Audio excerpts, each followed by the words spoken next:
Where's the 5? Where's like the 5, 4, 3, 2? Are we countdown? yeah, like a countdown that's like, 5, 4, 3, 2, 1, end or fast, And we're here. God. Hello, everyone. Hello, everyone. How you doing? God. Yes, hello, yes, I am Garu. I am joined with Aeon and Gidson. We're going to be commentating today. We're here with the final day of the AetherCon. There's the last people. Okay. We're at the final day of the AetherCon PvP tournament. It's been a 3-day event.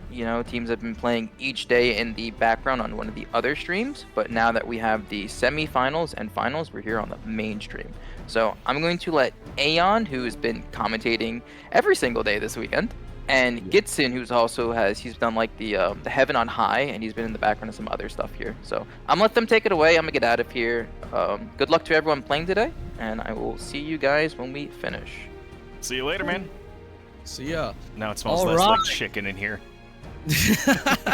Hello, AetherCon and the PV people. How are we doing? I hope we're having a wonderful day, night, evening, afternoon, wherever you are.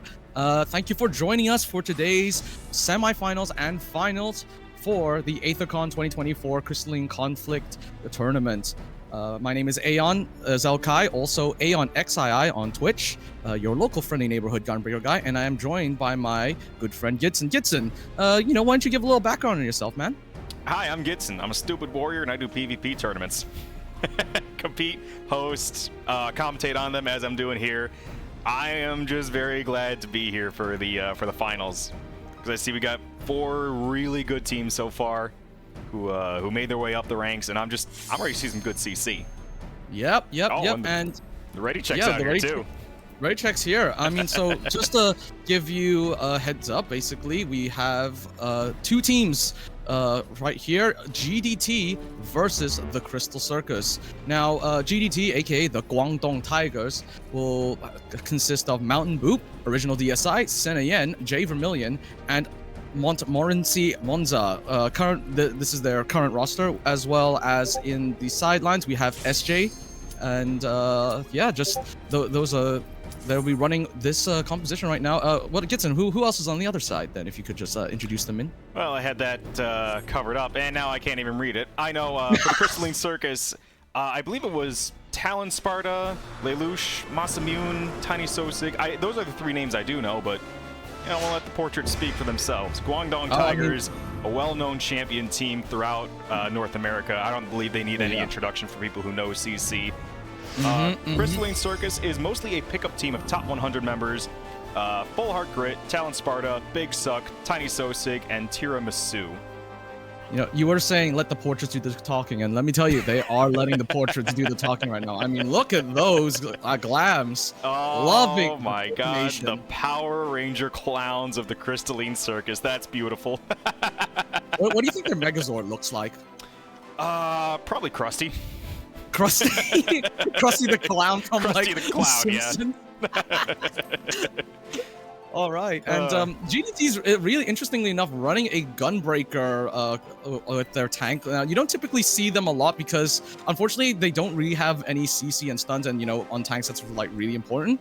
But I think they might be trying to cook something because we see our Gunbreaker here going to DPS junction. They are going to go in and full send some damage as it seems.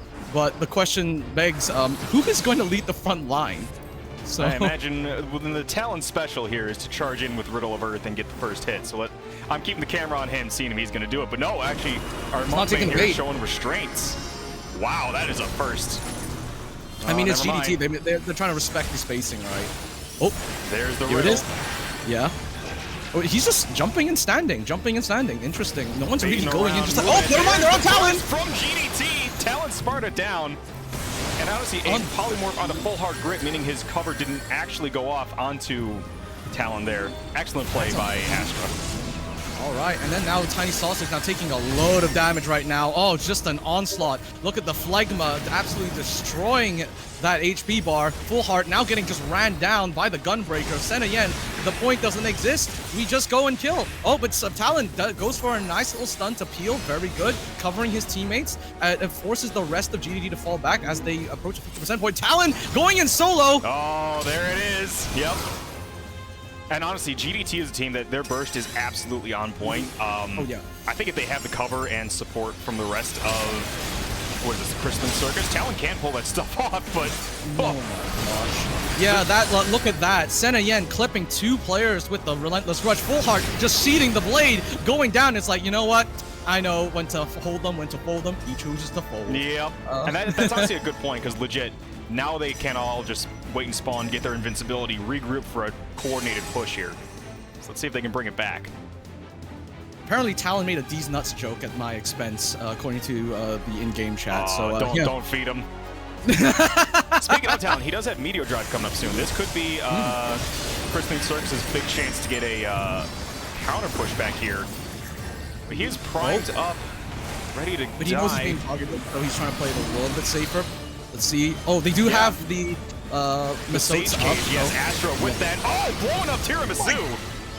Ooh, double lasers all the way. And I absolutely love this slow push from GDT here. They let Ash Umbra initiate on them, burned out their resources, used their defensives to make a hole, and then went in when they knew Umbra was out of defensive options.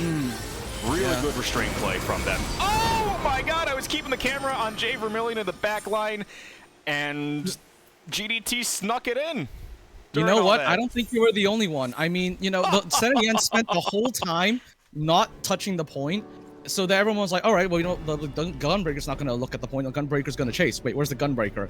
At the very last second, doing what most Gunbreakers should do and pushing the point. Yeah, unbelievable. Crystal the absolute mix-up.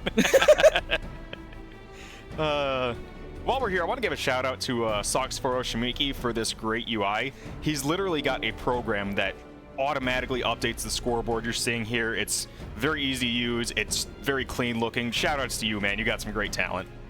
Yep. Programmer, GUI designer, cutest cat girl. You know, he's got it all. Unfortunately, not a cat girl in real life. No, don't. Yes, he is. What are you talking about? No, I can't. It's like telling kids that Santa's real. No, no, no. Look, the webcam was just a VTuber of a guy. Okay. Yeah. It was all CG. You don't understand. Wow, that's some high production value there, man. I know. Look, it's all part of the Soxforo Shimiki experience. Man. All right. So looks like we're going into Volcanic Heart here now. Interestingly enough, again, this is a favorite map by most teams, at least like a second map, because it is the most consistent when it comes to mechanics. Yes, the bombs are in the way, but they don't force a universal guard or anything like that, much like C9 does. And the bombs aren't nearly as disruptive as, say, something like Yojimbo is in Clockwork Town. Yeah. And a lot of teams can use that to their advantage, right? So I'm thinking because they're running a Paladin, they can possibly bet on getting some quick LB generation, holding point, and especially during Hallowed Ground, sort of completely disregarding the bombs. That being said, Mountain Boot on stage can do the same thing as well. They can put a stage cage down and make themselves immune to the bombs whilst they're going off, allowing them to really get some progress and expand the amount of options they have when it comes to spacing, right? Yeah. So I don't think that this is necessarily a pick that's going to make a massive difference in terms of like sweeping the momentum, but I will say that I think this is the plan for the Crystal Circus over here is to try and leverage some of those bombs to their advantage. Oh, and Crystalline Circus, 5-man full push. They're sending their melees down the lane first. Oh, and the Monk goes down on the Crystalline Circus. Tiny Sosik targeted next.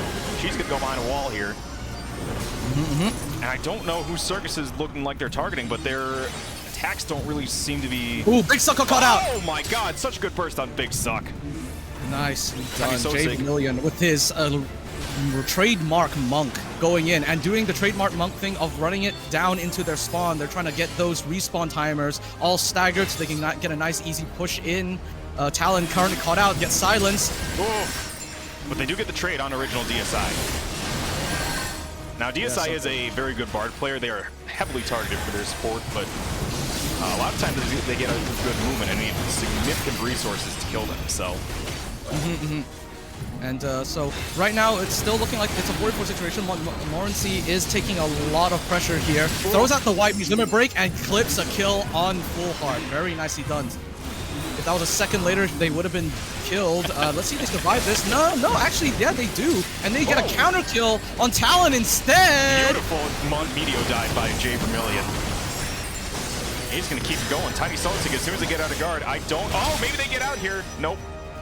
The elusive jump, not fast enough. And that's going to be a 50% break for the Guangdong Tigers. They do have to watch out for Tira, though, as they're coming around this corner here, which could lead to a really nasty cleave if Tira positions themselves well. So let's see. So they're like playing very slow. Ooh!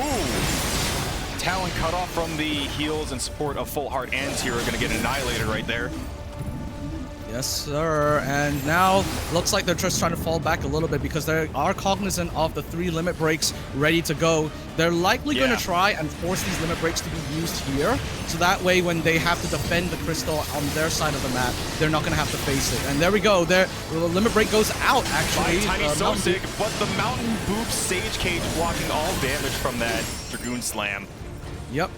Oh, you hate to see that. Yep, and that's forces Full Heart to use the limit break right here, but... Can we talk about this amazing Paladin LB from Full Heart Grid at 4,000 health and 0 mana? Yep, that could have been ghosted very easily, but they pulled the trigger at the right time, but against the onslaught of damage and a massive player advantage, they can't really do much against it. Big Stuff now in guard, will be coming out of it soon and will be killed. Now someone has to get off the phone to replace them. They are surviving. Looks like Tiramisu is trying to keep them alive as long as possible. Tiramisu now jumping on point with guard. I believe now Jay someone else has needs a to replace. knockback. Full Heart might be able to cover. Not quite. That's going to get the crystal pushed in. Beautiful work. A quick 2-0 for Guangdong Tigers. Now, when I said they were one of NA's best, that's exactly why, right? Their burst and their discipline is amazing. They never expose themselves to too much danger. And for all that, it's just, it almost feels like you're just hitting a brick wall. Oh, yeah, for sure. Like, something to note, by the way, Senayen, I mean, as a Gunbreaker enjoyer, I know that Tank Junction is typically the de facto choice that most Gunbreakers make because it's the one that gives you the most mitigation. It gives you access to this really strong ability called Nebula, which is not only a mitigation for yourself, but anytime an enemy hits you, they receive essentially 4,000 damage in return. So it's a very safe option to pick. When you play DPS Junction, it is a massive flex because it is very, very risky. You have incredibly high damage, especially for a tank, but at the same time, you risk getting bursted down yourself because you have no way of generating any shields, no way to mitigate and reduce that incoming damage, right? So it's all just burst. And here, GDT has made it work, much to my joy. I do love to see a little Gunbreaker representation, especially in the light party scene. Yeah. So yeah, GG's to them. And GG's to the Crystal Circus. Thank you for coming, but unfortunately, because it's a single elimination tournament, this will be them taking a bow out of the tournament. Let me make sure I input that private party password, not in full view of everyone in the chat. Good idea. Good idea. I think I checked like 3 times for that. Yeah, but no, honestly, Full Heart with the clutch limit break at the end, like, honestly, there was a real risk where, because of how the registration of buffs work in this game, there was a real chance if the if the limit break goes off, but the invulnerability doesn't apply, and they would have died, right? And then basically you get snapshot all beforehand, yeah. So Full Heart pulling it off just at the right moment to keep themselves alive for as long as humanly possible. Unfortunately, you know, GDT was aware of that and then immediately did a very quick swap and burst, sort of taking the rest of their teammates out. But against any other team, like definitely, especially against me, I would have sent into Full Heart, and they would have walked away scot-free, and I would have been down like all my damage. So, you know, it's really just a situation where they either made a read or they just had insane reactions. Yeah, or you know, you have to just pull that trigger and pray sometimes, you know? Like, it's do or die when you're down 1-0. But moving on from that, we have, what is it? It's Let Them Fight on Astra and Comp 1 on Umbra. Let Them Fight comprised of Akira Hawk, Miyu Moon, Soxfor Shimiki, Kaichan, and Maho Yukimura. I believe they're a team mostly of Revival moderators and staff that, in fact, they are one of the classic CC teams. I think they've been around as long as I've been in the scene. Yep, they actually played in CCRC, actually, the regional championships. But the thing is, after that, we hadn't seen them for quite some time, so they came out of retirement just for this tournament. So, ladies and gentlemen, and everyone who doesn't identify as any of those two, basically, you are going to see a really, like, a good team that we haven't seen in a long time. This is quite the treat for us. Yes, and Comp 1 also here. If you're unfamiliar with them, they have called themselves Wolfos for Fun. Wolfos being the team that won the North American FanFest CCRC. So this is a team comprised of mostly of the champions and some of their friends mixed in together to make just kind of a for fun, very good, very competitive team. Mm-hmm. So yeah, but I believe Buzzy did actually participate in CCRC as well. So there are quite a few, you know, strong names in that team as well. I wouldn't count them out just yet, as we now enter into Palystra. That's the very first map. I think of all the matches I saw today and yesterday, this one has the most upset potential. Comp 1 a favorite, as they are the FanFest champions, but Let Them Fight does have experience and a lot of practice under their belt too. So very interested to see how this match will end up. For sure. And as someone in chat rightfully said, their name is Let Them Fight. But honestly, in our previous matches we've seen, they actually don't want to let the team fight. So let's see how they play this out. Really fun. Again, Ice, Xiansu playing Gunbreaker on DPS Junction. Everyone is trying to get the commentator, you know, bias right here. Stop it, guys. I know I'm that easy, but, you know, it is what it is. Look at that, flexing the ultimate weapon as well, showing that not all PvPers don't just PvP. You know what I'm saying? They also PvE now. Yeah, we're degenerates of all kinds out here. We don't restrict ourselves. Hell yeah. In fact, Buzzy Wuzzy with the King Bean title, too, gonna march right out into the open. Whoa, they're awful confident here. This is some, okay, I would almost call this high-level footsies, you know?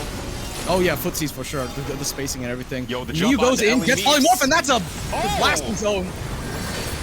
Taking them out, and that's going to be the first kill of the match. Ellie Meep seeing if we can get a counter kill on that. We do, so we get a nice little trade. It's a 4v4 situation. It's not over for either team just yet. Kaichan, he needs to retreat now, getting out of there. Kaichan going deep the opposite way, cutting themselves off from their team is going to get collapsed on here. Not the end, not yet. Fight forever, and they go down. I think they were trying to bet on trying to get one of the potions when they spawned, but unfortunately didn't quite come out in time. Now Socks also completely cut off from the rest of the team. Used Sakuchi to get out. Gets followed up stun. Buzzy and Asuna chasing deep in. Nope, they actually get out just in time. They're trying to call a retreat right here and, you know, just wait for the crystal to come to their corner. They still have a little bit of progress advantage, so they don't need to worry too much. There seems to be a fight happening in Speed Lane as well. Yeah, Kira Hawk caught in the back line here. Going to get run down by the Warrior and Dragoon on Comp 1. Uh-oh. Soxfaro, they know that he doesn't have Purify or Guard, but Sox, the ankle breaker himself, gets out once again. Kaichan not so lucky, she's gonna go down. Oh dear, oh dear. And that's Eyes pushing the point like a good gunbreaker. Maho throwing out a White Mage Limit Break. Let's see if that gets any kills. Not quite. Ellie meets, again, able to get out. With Maho now taking a load of damage. Yep, that's a return laser, return ascender, taking them out. Beautiful stuff right there. Kira Hawk also on the point here. Now the good thing about Ninja and Reaper, they both have high mobility options. Oh, I say that, but that was a beautiful pull onto Akira as they try to use the Reaper teleport to get some space. Immediately pull them back. Unfortunately, Dragoon LB might have been a little bit overkill, so they will not have it available for this next engagement. And they do have now the Warrior LB to worry about. That's going to be coming up very soon, as well as the Samurai LB. It looks like Let Them Fight might have a turnaround here if they can execute their limit breaks in tandem well. Yeah, let's see. Miyu Moon in the back here with the cheatin'. Diving Ellie Neeps the Bard, looking for anyone with Kazushi. We see Asuna Yuki the Dragoon with it. We do have cheating hitters, but unfortunately, a Fear isn't, unfortunately doesn't get sent with Zan Tetsuken, so we still get some kills here and there, though. Fuzzy Wuzzy now looking incredibly low. That's going to be then taken out. Eyes trying to see if they can get a counter kill here. They're still in that DPS junction. No Fear. Absolutely not. On them. But unfortunately, yeah, they're not going to get out. The burst damage here to take out anyone on Astra. Ice just going to die on the point. Switching to tank junction for that little burst of health, and they're going to go down. Yeah, just to delay it a little bit, let the rest of the team respawn, right? I Yeah. mean, okay, so the good news is that Comp 1 does have a overwhelming advantage on the Crystal Point progress, so they can play it a little bit chill here. They probably want to take this fight around this corner here, the sort of hallway of death, I like to call it. And it is exactly good on Miyu Moon there, dashing into that corner, taking up that space. I don't know. Oh, we got trade on the supports. The and a whip send Tetsuken onto Picora Meow. And unfortunately, Socks will be going down as a result of that. Let's see, Akira just barely staying alive. Yeah, for sure. I mean, Akira manages to make it to the potion and get out, but I think they're still going to try chase him down here. Yep, confirming the kill. So looks like Umbra is looking really good right now. Just trying to push the point back to a much more advantageous position. They probably want to try and get this crystal around this corner here. They don't really want to fight in the hallway. They're sort of like positioning it so that they can access the speedway for a quick retreat at any given point. And it looks like both teams are playing this a little bit slow. They don't want to push in too deep and give away any sort of advantage by accident.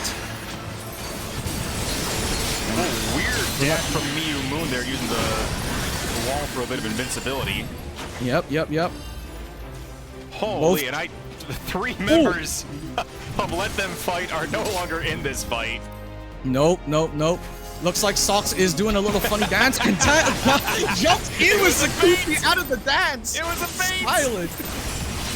Oh man, and unfortunately he did use his dash in to to get in. He did not have any escape. Comp 1 gonna take that at the 4-minute and 58-minute mark. Just before the end of, well, just before the start of the overtime. Yeah. Insanity. Again, that was a really good game all around. Yeah, for sure. Again, like, I am genuinely surprised to see how well DPS Junction is doing. Maybe it's the new meta in LP, just full send DPS Junction. Maybe I've been playing it wrong the whole time, you know? Well, it's a really good option for when your team is winning, right? Because you can get that extra burst out. You don't need someone else to hold the point. Oh, yeah. And if you look at Comp 1's composition, they usually had Picora or Ellie Meeps on the points, meaning that the Gunbreaker didn't have to tank damage and survive as often. It is definitely a lot more comfier when you have another tank by your side to help lock down enemies as well. So that's something else to note. But the thing is, the Gunbreaker ends up playing more of like an assassin role, like hugging corners, staying out of the battle, and sort of only really going in just to like confirm kills. Yeah.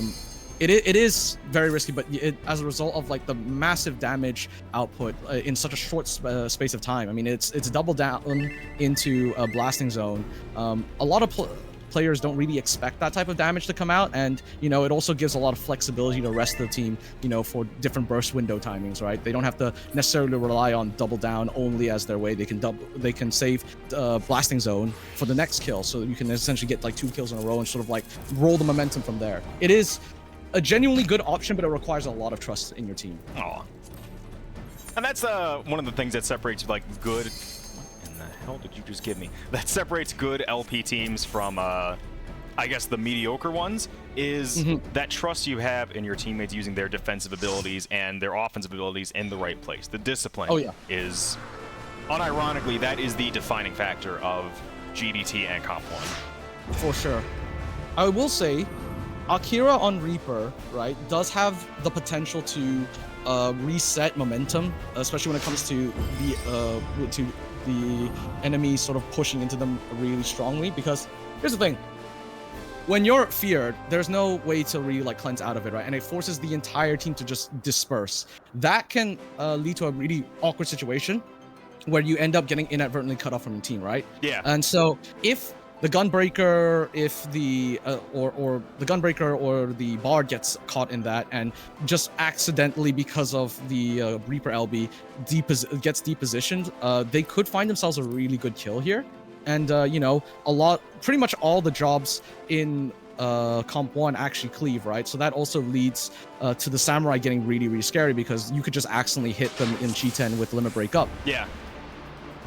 Unfortunately, they only did get one Zantetsuken off last match, and it did whiff onto Picora, I believe. Let's Yes. see. Maho Yuki here immediately running up, getting polymorphed and annihilated. Oh no. The cojones on that lady. Okay, okay. Definitely we're trying to play a lot faster to see if they can catch him off guard, but Comp 1 was ready for it. They do get a kill on Buzzy Wuzzy though, so Let Them Fight is going to be finding this at 3v4, which is not as scary. But yeah, let's see. I mean, people are taking a lot of damage, but Kaichan getting some damage in return. I'm thinking right now that they're going to still try to get this kill, but with guard up, it might be a situation where they need to just die on point here or get out. Soxfaro now completely cut off, needs to just hit sprint and run for their life and pray they don't have enough damage. Yep, they don't. And in the backline, Akira is just kind of just chilling there. He's just hiding. He's just like, all right, well, I mean, if I walk in there, I'm going to just get annihilated. Maho gets just chased down by Comp 1. They in might the be taking backline there, yeah. Here. At a bridge fight here. We have another scattered fight going on over here. What is happening? Yeah, Miyu gets polymorphed and instantly killed. Kaichan now not looking long for this war, out of guard. No. They don't have much left. I don't see much team support from them. Maybe a Ninja Mudra here. But Sox is too busy fighting on the point with Akira. Give the warrior much support. Maho Yuki coming back up to give them some help, but... Yeah, looks like this is a weird situation for Let Them Fight. They kind of unfortunately have to also not only let them fight, but let them take this point because the entire team is now heavily staggered. They have not been a full team up since the start of the match. So it is a bit scary right now. They need to start falling back. I'm sorry, I'm feeling a little lost here. There's like 3 separate fights going on. I was just talking about how discipline was so good from these teams, and now I can't even I can't even focus. Yeah, the split is kind of crazy here. Okay, we do see a limit break coming up from Akira. Let's see if we can get a conversion out of this, but unfortunately with most of the team dead, they're not going to be able to do that. With now Sox in guard, unfortunately you need to take the point here. Will Sakuchi out, will survive, and Kai will replace them. Ah, okay. Interesting. Warrior Roar goes out. Someone's going to get thrown up in the air. Buzzy Wuzzy has to go up, and Kaichan going to die as soon as they hit the floor here. And Buzzy picked up the feather, so it doesn't matter!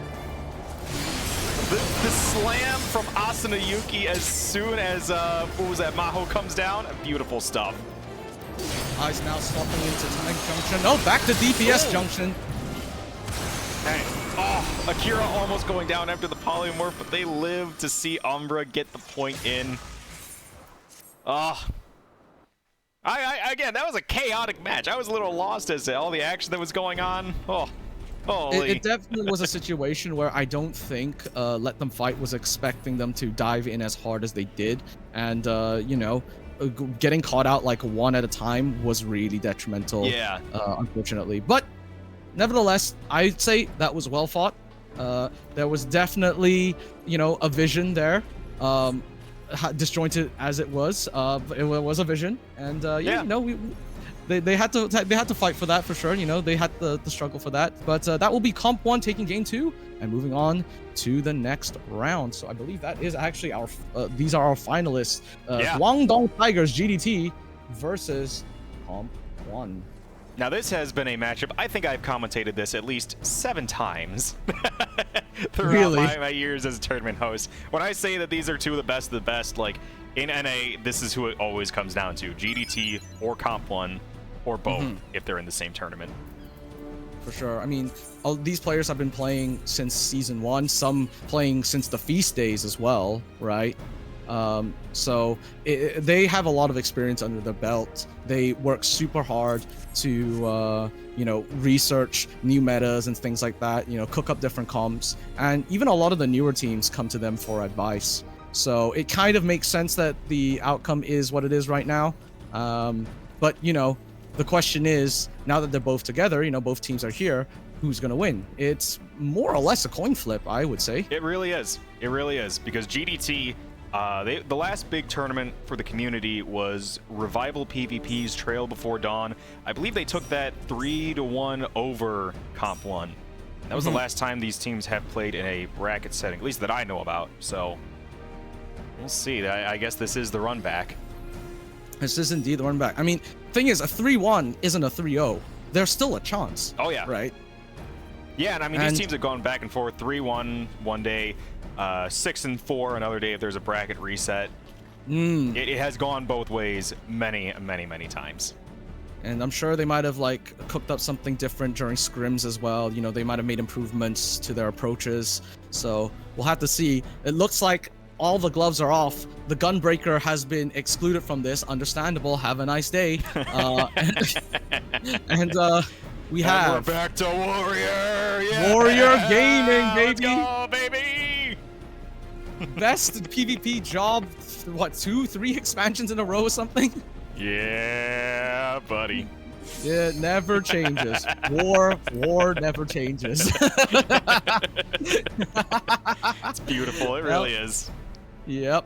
So we have GDT running a double healer composition. But something to note, we have the Sage, which a lot of people have been, you know, trying out now. I forget who, but there was one player in the community that was talking about how Sage has been really good and so totally underrated. And you know, I can't remember their name at the top of my head right now, but yeah, now we're seeing a lot more Sages after especially after the regional tournament between like the cross regions, right? Yeah. And now we've been seeing like Sages being used very tactically, using the invuln from the cage, putting it on their teammates so that they can go in with essentially like 3 seconds of just no damage. Just like a party-wide hallowed ground. Yeah. And not only that, but their damage means that even if they put a second healer as a Sage, they don't lose any damage from their profile and on their burst. So yeah, you know, we might see some interesting plays from GDT here. And you know, Comp 1 is running a, well, traditional composition 1, or like, you know, the standard composition: Warrior, Dragoon, Bard, White Mage, and Ninja. Lots of CC, very aggressive, good damage, good burst, you know, and lots of different routes for that burst, right? Yeah. Especially between Warrior and Bard, that alone is enough CC. Then you throw Ninja's double stun into the mix, and it's just... sometimes it feels like you're not playing the game and you're just falling under the weight of pure CC madness. Yep. The good thing about GDT, though, is, again, they've got Bard of their own, so they can cleanse some of that CC, give their team a break, but I don't know. It's just, I always love these sets, because I always feel like I'm learning something new from watching these two great teams play together, so... 100%. This is an educational experience for us all, ladies and gentlemen. Best of 5. Yep. Socks also says in the chat, we won because we got 1 kill. Hell yeah, brother. That's the spirit. Yeah, the guys can bleed, man. You got them. Yeah, it's true. It's true. Oh, man. I need to get a controller for this camera. I need to learn that layout. Oh, I think that would look sick. Controllers are, of what I've been told, the meta for the camera work. Yeah. So for any aspiring, you know, camera people for PvP, yeah, controller is the way to go. All right, everyone just putting a 1 in the chat for well, for someone in-game chat for someone, yeah. Grand finals, everyone. Here we go. First engagement. It looks like GDT's taking up the center here with, oh my God, Mountain Boop getting polymorphed off the rip. I think that was a little bit of miscommunication there on the speed, right? But, yeah. Montmorency does go down, with now the rest of GDT needing to fall back a little bit, and that's going to be Comp 1 taking the point. That was a really quick fallback. They don't want to risk trying to get a counter kill here. They want to try fight this around the corner here. All right, they're going to go out on Asunayuki. Wolfie surviving. And DSI gets taken instead. Unfortunate. Mountain Boop now putting Cardi on themselves just to survive a little bit longer. Can they make it? They do make it to the potion, and I feel like Jay Vermillion standing back there as a beacon for Mountain Boop to teleport back to. Very good team play right there. Yeah, good way to provide your teammates out. And now Mountain Boop unfortunately goes back in and dies, but then Jay takes down Eyes in return. So we're 4-on-4 on the point right now. Comp 1 has taken the 50% checkpoint here. Going to be a huge advantage for them, but I would not count GDT out of being able to get the 50 in return. 3-on-3 now. Sure. Comp 1 not stepping off the gas. In fact, they're going in on original DSI, blocked by that laser. Nicely done. Good teamwork. I think that was a bait for sure. I mean, Montmorency was ready with that White Mage limit break to stop that, and as a result, they do claim a kill on Buzzy Wuzzy, taking them down before they can use their limit break, which means the rest of Comp 1 needs to fall back. And now we have a situation where both the warriors will have limit break ready. It'd be kind of funny if they both sent a limit break on each other just to, you know, send a message. Since that literally does nothing on them, but I trust both teams to do better than that. Oh man, Ice getting polymorphed on the point, using their ninja capabilities to move around. Okay, They do they're get they're out. But now we're back onto the point, and you know, there seems to be a bit of a scrap there. They're trying to find new targets, just sort of roll some their GCDs a bit, you know, pressure the enemy, get maybe bait out some heals here and there. Yeah, and Umbra or Astra in a really dangerous position here, getting dived on. Oh, 2 kills at the same time. Oh, Traded the Bard for the White Mage, or the Bard for the Ninja. Excuse me. The frame one for one right there. Senna using the Dragoon LB just to survive a little bit longer. Oof. And unfortunately we'll have to like go and wait. Unfortunately Asuna needs to just fall back now. That's gonna be a little bit of a waste, but I guess they don't want to accidentally give away their numbers advantage, well, the number equality. Ooh. So bad position for Fuzzy was to be in right there, but they do have some team support from Warden's Payon and the heals. Gonna be able to survive that, and Umbra is gonna get a counter push. yeah, Jay Black going Mage. down, unfortunately. And Jay now they have Vermillion, to my also favorite worry beast about Pecora's White Mage limit break, which is locked and loaded. Asuna going down instead. Very nicely done. Okay, the limit break goes up from Pecora. Mountain Boot now taking a load of damage. Needs to run out of there. With Senna getting roared on. And yeah, it's the warrior to warrior roar, baby. Oh, yeah. You'll love to see it. It's we call that a little bit of flirting up here in the mountains, all right? Oh, my goodness, right there. Ice getting ratted by Jay Vermillion in the back line. Going to get frozen alongside Fuzzy Wuzzy. But not enough to get him down. Not quite, but you know, both Buzzy and Ice had to go Elixir a little bit, so they couldn't really push that advantage as much as they would have liked to. So we're sort of now resetting it all the way back to the middle. And both teams are at 50-50. Both have touched the checkpoint, which means this could be literally anyone's game right now. They're playing really safe. And you see here, yeah, just Umbra not even wanting to push through that middle ground. That is a no man's land. As you can see right there, Ice, who was pushed up way beyond the reach of their team, immediately jumped on and executed. Yep. All it takes is one tiny little mistake like that, and they can capitalize on it. Yeah. So now, Comp 1 needs to play this either quick, or they need to play this slow. Do they get a counter kill? Looks like Asuna is in guard, looking for a kill here. Throw goes up in the air, Dragoon Air. And I don't think they missile have drone any... alive. No, that's going to be a burst. Not onto Asuna. Sorry, they juked the hell out of me. It's going on to Ellie Meeps. No kills so far. Both teams, again, they're retreating their respective lanes, trying to use the walls as like any way to get advantage here. And they can afford to play it safe here too, because it's 50-50 right now. Yeah, unfortunately Jay does go down, so GDT will have to fight into this next overtime with a deficit in numbers. Pecora getting taken out though! Oh no! Pecora Meow mugged on the point, Setien with the scream. Only getting Ice here. Ice with their mobility, and then we got Mujos for defense. May not be the best, but oh, that's a lot of damage onto on the Comp 1. Yeah. In fact, yeah, it looks like GDT's really want to push this advantage. Asuna Yuki dying right before the point, or support from their team. This is exactly what they need right now. So right now as it stands, if all team members of GDT get on the point in this current situation, they will break the checkpoint. So this kind of forces Comp 1 to have to play aggressive in this number disadvantage, which isn't looking really good for them. Yeah, but the aggression from GDT, holding that corridor right before the point, that is exactly what you need to do. You don't give them an opportunity to walk down that lane for free. For sure. Pecora now absolutely caught out in the back. There's a little bit of splitting here. Montmorency also a little bit caught out. Nope, gets out with guard. Being sent on immediately. I think both teams are starting to feel it. There's so much scattered fighting right now. We're seeing a breakdown in that burst and discipline, but it looks like they're forming up the firing lines again. Someone's gonna die here real soon. Look at how safe they're playing. No one wants to touch the point and give out any unnecessary edge. Ice going through the wall with that stun. Oh, Predator missile alive! Blocked by Mountain Boot. Wow, the absolute sage parry right there and then. The awareness from GDT. And in fact, the invincibility of Sage Cage, yes, meaning that they can now stand out in the open for at least 5 seconds here before they're in any real danger. Doesn't Yep. I don't think they're going to use it to get any further. Oh! Nope. Kill for kill. Just then and there. Now there's just a fight between two warriors on the point, smashing like axes on heads, bumping chests, bumping fists. What will happen next? What is manlier than this, you may ask? Nothing. Truly. And now Buzzy getting stunned. Let's see, and a white mage laser will claim him. All the way from Zimbabwe, you get annihilated, sir. Yeah. And now Comp 1 not looking really good on the resource angle. I mean, Ice with almost no mana left. Ellie forces Ellie to get on point just to stop that 50% push. They throw Payon on themselves to try and stay alive just a little longer so they don't get stunned.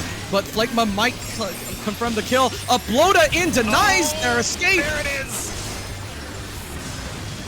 And I just want to talk about the insane discipline there from GDT, right? They were up 3-5, and they stood around their walls. They didn't move. They waited for Comp 1 to make a mistake and jumped on him for it.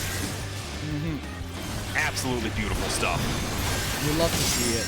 And that's also Buzzy Jane taking down Pecora, throws out White Mage Limit Break, but it's a defensive one. There's no way for them to get any kills right now on that, unfortunately, with Montmorency about to get their own White Mage Limit Break, which could see some action here. Action it does see, but again, it's another like 1-for-1 trade.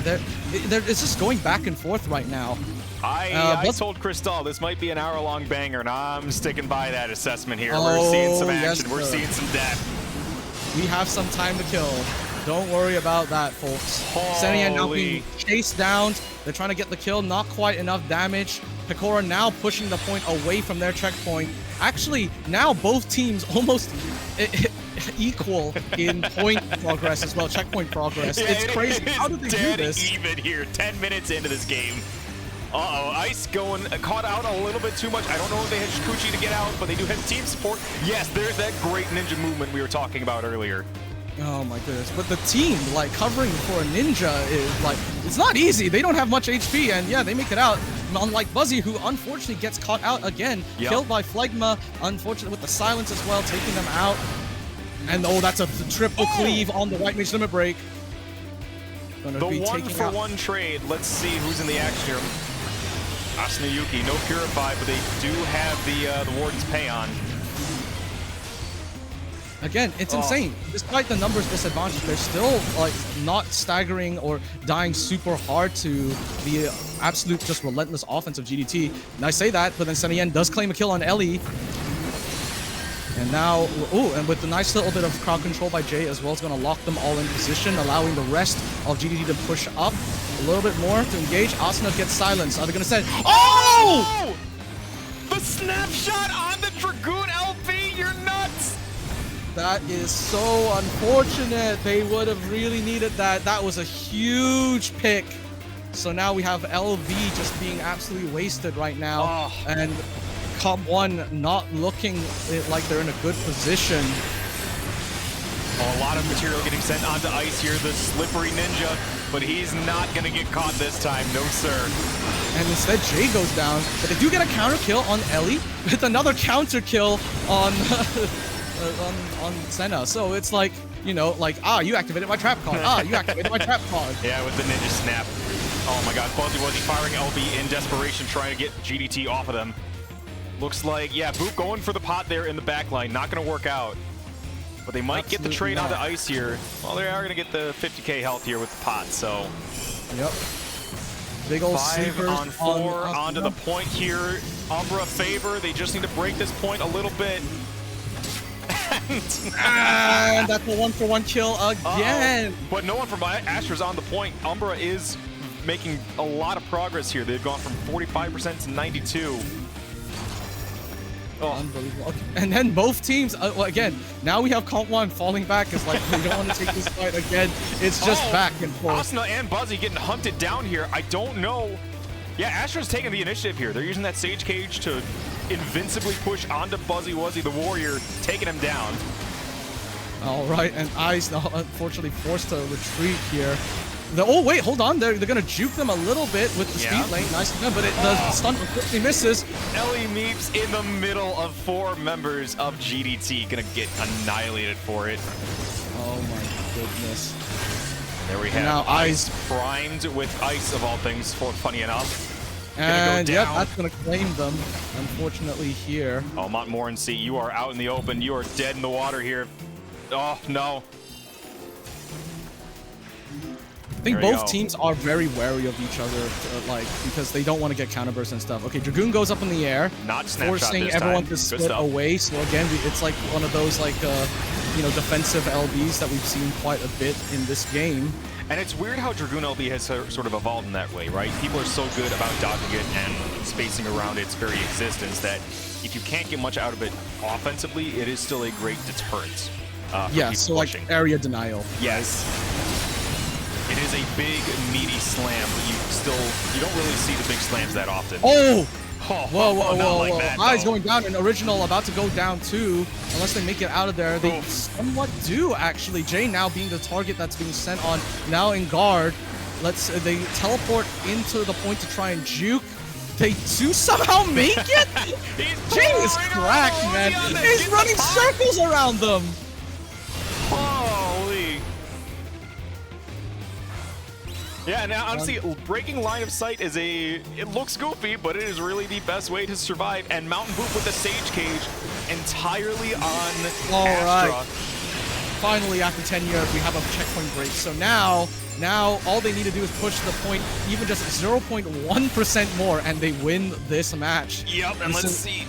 It's gonna happen. It's Asuna Yuki, the only Umbra member on the point right now with Buzzy Wuzzy. They're both looking awful low, but Asuna going to the air. Oh no, that unfortunately Original does claim a kill on Buzzy, with Asuna going next with not much left in the tap. Ellie going down next, and that's going to be first game. How long was that? 13. 13 minutes, yeah. Oh no. It's gonna be a banger of a set it is. Yeah. Beautiful stuff by Guangdong Tigers, though. Yep. What an insane match! Literally back and forth. If there are any Alexander fans in here, it reminds me of the little song that goes forward and back, and forward and back. I think I need to make an edit of that game. You see that meme where it's forward and back, but every time it goes forward and back, it gets faster? Yeah. Just do that over that game, dude. You go insane in like 10 seconds. Yes, sir. Folks in the chat, when we say these are the best teams in North America right now, we weren't kidding. They were not here to play. They're here to put a show on for you all. So I hope you all have a nice little cup of coffee, cup of tea. You know, sit back, relax, because it's going to be a long one. It's going to be a long night. Here if the next one's a 10-minute banger, I swear to God. Absolutely. Okay, so now Comp One's map pick. The next map. Sorry, what was that? We're waiting on Comp One's map pick right now for before we get going. Volcanic Heart, you think? I don't know, because I really don't think the map choice makes any difference between these teams anymore. They're at that level where they have their game plan, they have their motions that they want to sit into, or their positions that they want to sit into and attack from there. Okay, C9. We're going C9 at C9. Oh boy. So we're going to be looking at a lot of turbulence plays here. I think they obviously want to play. Oh, we actually have a composition swap on Comp 1. So I guess this is what they're Comp 2. Yeah. With 2 healers now. This is something, yeah, with the Scholar. I'm sorry, for context, Comp 1 is changing out their Ninja for a Scholar, and that allows them to play a much more slow push, if you're familiar with Overwatch, almost GOATS-like thing, where you just make sure with the defensive buffs and the shields and all the other stuff your team can do, you just make a slow push towards the finish line. And what Scholar really excels at as well is holding momentum, right? I think what they're going to try and possibly do is they want a lot more security and a lot more contest potential on the overtime, because I think both teams are aware this is going into overtime. And the beautiful thing about Scholar is those limit breaks give also the CC or status effect immunity, right? So like for stuns and status afflictions, right? And that means they're a lot safer from the primal rends. They're safer from the white mage limit breaks. However, they aren't safe from Jay's trademark monk. Meteor Drive goes through everything. Cannot be Oh, purified. boy. Yep. Everyone gets stuck in an unskippable cutscene when you get hit by that. And again, both teams kind of playing the spacing game here. No one really wanting to expose themselves over a wall. Even though Jay is kind of out in the open here, he's still in a position where he can dash to a teammate or even run back along the wall to bait Comp 1 in further. But they're going to use Jay as a spearhead here. Yep. Just kind of baiting some damage out there. Again, it's footsies, right? If Yep. you're familiar with fighting games at all, you're just trying to get a low in. Buzzy Wuzzy with no guard. They're trying to space themselves properly so that, you know, maybe they can force someone to accidentally disposition, you know, whilst not disposition themselves too much. Looks like we have guards coming out. They're going to be sending right on to Senna. Oh, and Eyes as well. Not many kills, actually. There's still no deaths on either side. And both teams are just playing the opener again. A minute into the match, not a single person has kissed the floor. Everyone is still upright, standing proud. But something to note, GDT does have the point advantage right now, so someone needs to make a play. Oh, and there's the play. Setting going down. Jay Vermillion with the Meteor Dive. Let's see if they do something with it. I don't know if they're going to... Yeah, it looks like he's going to get silenced, stuck in Rill of Earth. We're not going to see a counter pick from GDT here. Yeah. Oh, maybe we will. Never mind. Oh, let's go! Over there. This cutscene cannot be skipped. Oh. Never mind. Several cutscenes will play in succession. Jay goes down. Mountain Boot next. And they are gone from this Earth. Oh. What a great pick by Comp 1. Yeah. Good push. Funny enough, Meteor Dive and Dragoon LB is a legit combo on your team, but it is also a great way to punish the enemy's Meteor Dive. And here we have Asuna Yuki sitting on the...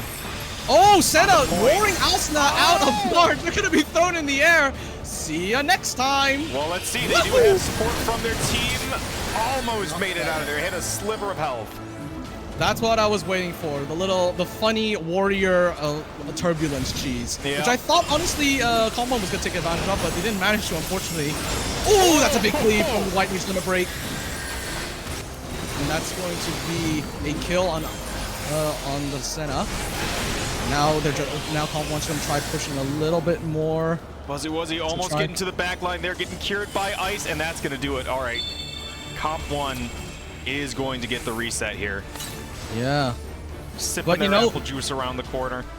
Okay, so now let's see. They're trying to fight down this hallway here. Whoa! Aggressive push down the hallway. That's genius because they knew Guangdong Tigers were trying to stay at that corner, set up a mountain boop, sage cage rush, and they got the jump on them beforehand. Excellent awareness by that team. Nicely done. And now they don't have access to Jay's limit break, so they don't have to play around that. Montmorency going down. So now they could just push this point pretty much for free whilst everyone is still in the respawn. Very nicely done by Comp 1. Very decisive play. Yes. What do we call that? Offensive defense, you know? Yep. Hitting before your enemy can do anything. We're going to keep the camera here on Jay Vermillion. Invulnerable. No, I don't think he got the... Oh, he did get the leap. Oh, he did get Masotes. He does have Masotes. Let's see what happens here. Senna Yen taking a lot of damage. Oh! Bit of a weird Meteor LB by Jay, going out of ice deep in the backline with no follow-up from his team. Yeah, maybe they were trying to go for maybe like a cross CC angle here. I'm not entirely sure. But it does force the rest of Comp 1 to fall back now. Laser beams coming out from Montmorency. See if we can get something happening here. Buzzy Wuzzy with no resources needs to back out. But will Jay let them... staying out. Oh. See, this is just siege warfare right now, right? Both teams on their respective castles, poking at the enemy. Yeah, exactly. Oh, huge rend! All of them clumped up in the little corner right there. Oh my goodness, Buzzy with the primal rend. Warrior forces the rest of GDT to fall back. And with the turbulence coming up soon, any guards used now would be devastating. They can use it's now a little bit safer, but you know, you still have Senna with Warrior LB, so everyone has to look up. Speaking of Senna, I believe they just flashed guard. They unfortunately got snapshot and sent up in the air. Going to pop the Warrior LB so they don't get annihilated, and they're going to try and rip Buzzy to shreds. It's not working. It's one's going down. Setien almost smacked by the tornado. But makes it out, but no, Pekora not letting them go away for free is gonna just rat them, you know, just in the back. Jay now taking a lot of damage, dead on the, just a little bit away from the point. Speaking of the point, someone from Astra needs to be on until they break the 50% checkpoint. This is a huge advantage for Comp 1 here. And not only to break the point, but they need to push it to 55.6%, so it's even worse. Well, they're making the most of it. They do manage to make it a 4-on-3 instead of a 4-on-5. Oh, never mind. Mountain Boop going down. Jay Vermillion coming to the rescue with the original DSI. I think they need to get a first kill right now using Meteo if they're going to keep this momentum. Yep. So, and Jay is on the point, Riddle of Earth, no one wants to hit into that. They don't want to give Jay that extra HP and damage. They're going to try probably take this fight around a much more advantageous corner, understandably. They do have to watch out for, as you say, that limit break. Mountain Boop and Montmorency do have to limit break, so they can make a play here if they are decisive. Let's see, and it's going to be going on to Ice Sense You. The laser not getting the kill yet. Ice getting out with a sliver of health. Oh, man. And now there's just an absolute scrap on point. Warrior limit break goes out. It does clip Asuna and Pekora at the same time. Pekora probably just going to fall back and prepare for a Dragoon limit break play here. Especially now that they know the Sage Cage is offline. Yep, there it is. The bombs are down, and that's going to be a big slam by Pekora. Predator drone V2 earlier right there. And there we go, Setien now taking a load of damage for that as well. No resources left, has to rely entirely on just lifesteals. Not going to be enough. The original now having to take point. It's not looking good, especially now that Montmorency doesn't have guard to swap off for them. They are going to be sent on, going to be killed. To the original DSI, no HP left. It's going to be a match 2 going to Comp 1. Oh, man, was it a 10-minute banger? Can I get my beer? 10-minute banger. Oh, man. 7-minute banger. Oh, dude, that's awesome. I absolutely love that stuff because the fact that Mountain Boop's LB went down, it's like foreshadowing, right? You can see the attack coming and you know it's gonna happen. Yeah. I love CC. I love PvP. Man, I love PvP. Man, I love PvP. Queue into rank 1s. Man, I hate PvP. Yep. Oh, if you hate queuing into ranked, you should have been to my panel yesterday. Yeah, true. Listen, I live in the UK, all right? I got the times mixed up, but forgive. Doom Balloon is in the chat saying 2 Meteos with no kills. And I think that really is the make or break point at the end there, right? Yeah. Because the fact that Ice got away with that sliver of health after 2 LBs and other bursts that got sent onto them, it kind of meant that now GDT can't generate any offensive momentum. Yeah. And they're just going to get crushed because not only can they not break through, but their reinforcements aren't coming. They've pushed the point further away. Their spawn's further away. It's just... It's the power of Adloquium. Don't sleep on the Scholar, man. Those shields, they will protect your team. Yeah. Scholar's drunk. It's the shields and it's the damage resistance too. I've never realized how effective that is until you combine their, I think it's 8% damage resistance with White Mage's 10, and then you throw shields on top of it, and then personal defensives and everything. It's just, it's frustrating to play against when they all work together. The thing is also, like, the Scholar can play a little bit offensively, especially with Biolysis, which is very good for like helping out with burst, since it does give that damage vulnerability on any target that takes it. So it's right now this comp works really well, and the C9 pick was apparently like really good. I mean not just that, but also the really decisive corner plays, like the way they just they made a read on what Comp 1 made a read on what GDT's intentions were, and immediately just pushed down into their corner, knowing that they were going to try and make to prep, right? Yeah. And mentally, when you don't see the attack coming, you don't pre-guard, right? Yeah. Because that's the thing with PvP right now. Yoshi P did mention in a live letter yesterday that he was going to, or today, I don't know, American time zones, but he was going to make changes to how abilities register. So reacting to attacks in Crystalline Conflict is almost impossible unless you have like the reactions of some Korean god. Yeah. But when it comes to just simply like typical play, you have to make a read. You have to judge the intentions of the enemy player, see what abilities they put up. Like, you know, if you see a warrior put bloodwetting, you can assume the warrior is going to want to jump in, right? Yep. So it's like then you guard to you know, basically stop that. But maybe the warrior doesn't immediately send Primal Rend. You don't block it, and then they send Rend on you out of guard. You know, it's a lot of like mind games, really. And that's why I've liked seeing the Sage metagame evolve, right? Before it was just kind of, it did okay damage, you use Sage Cage for yourself to keep you alive. Then we saw teams stack up on corners to use it to push invincibly, and now we're seeing that adaptation here where you charge the Sage before they put that cage down. You use that moment of, we're not ready, or we're prepping for an attack, we're not ready for an attack, you know? Oh yeah, exactly. And Buzzy going for a little early bloater here, seeing if they can bait out anything. Unfortunately, Jay does cut the line of sight and gets pulled into the wall instead, but will be sent on Ren. Let's see. Oh, Polymorph goes out. That's a pretty huge commitment there, but they do have Riddle of Earth and Nature's Minuet on them, so a lot of damage resistance, a lot of healing, but they're still going on Jay Vermillion. The best beast boomer of all time. He's looking for an out from his teammates here. Not going to get one, but he is going to get covered. Oh no, by he gets covered. He gets covered. Oh beautiful. My God. So that's going to keep them alive and also secure themselves a nice little bit of progress on that crystal. Okay, so they're playing a little slower this round. You know, they don't want to like overextend because, you know, now they're aware that Comp 1 is aware of how they're playing. They've adjusted the rhythm, so they're setting a new rhythm here. Jay going in now, trying to get some damage off with that Riddle of Earth. But unfortunately doesn't confirm any kills. It looked like there was something going to happen, but maybe it was just a little bit of pokage. You know, both teams playing it super safe right now. And there we go. Setien getting sent. No guard during this. Oh, man, that's got to hurt. They're getting... All right, Setien gets out. Gets out. And Jay just waiting in the walls like a panther on the prowl in the bushes, waiting to strike. And there's the strike! Warrior, for all intents and purposes, is a very easy target despite being a tank. It's got no damage resistance. It's relying entirely on CC immunity and blood heals. You have to be careful, funny enough. Yeah, for sure.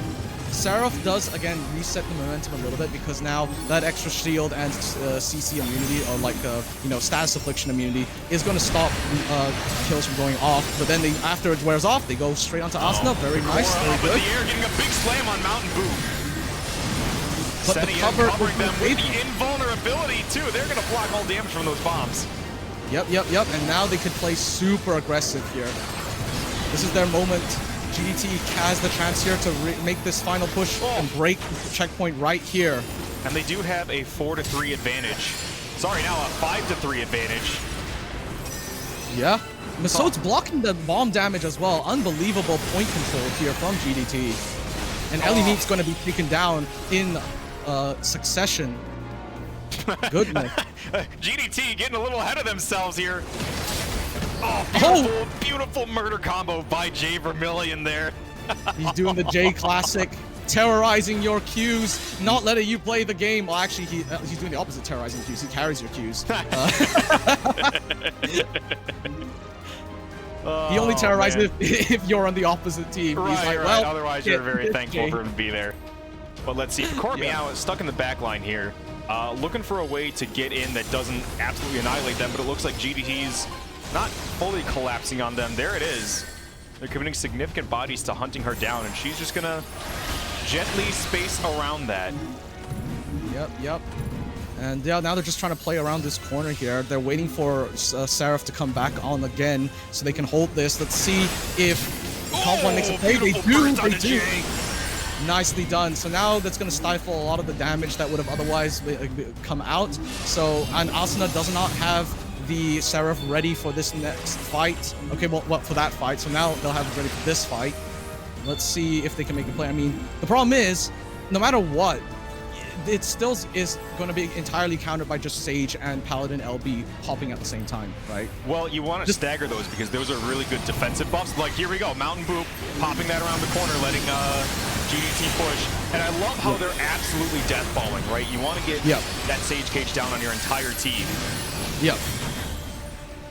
Oh, man. So, and the problem is they were too far back to really push the corner like they did last time, because also they had lost another party member. So that was like a play made in advance. Okay, and Jay goes out with the monk with a break. Beautiful! Ooh. And I love how Sunny Ed popped their LB, covered Jay to give him an invincible Meteor Dive.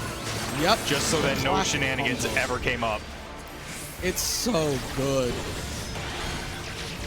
So that was just the textbook play. Asuna getting the pot, but it doesn't matter. Just too much damage coming out from GDT.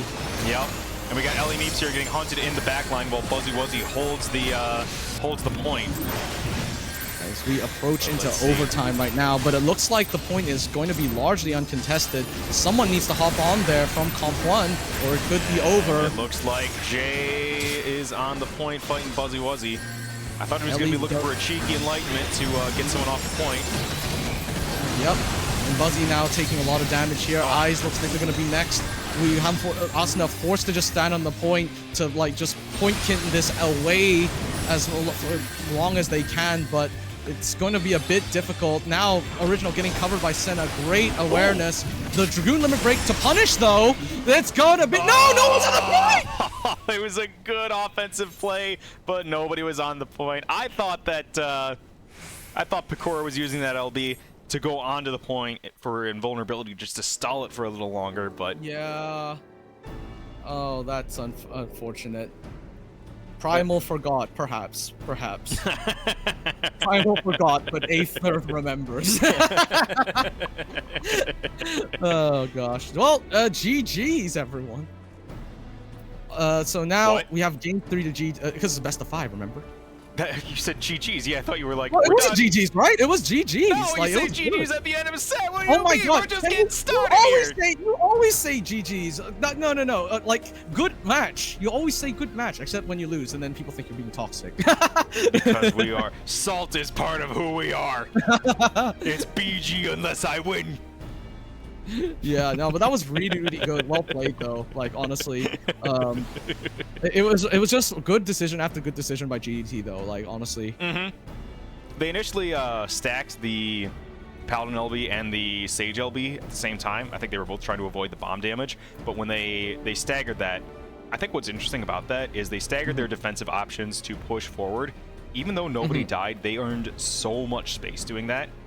It almost looks like, okay, nothing really happened, so there was no, I guess, no progress made. But the fact that Comp 1 survived that push is more of a testament to how good they are at surviving than to how, I guess, flawed like GDT's offense might be. Because look, any other team would crumble under that offense.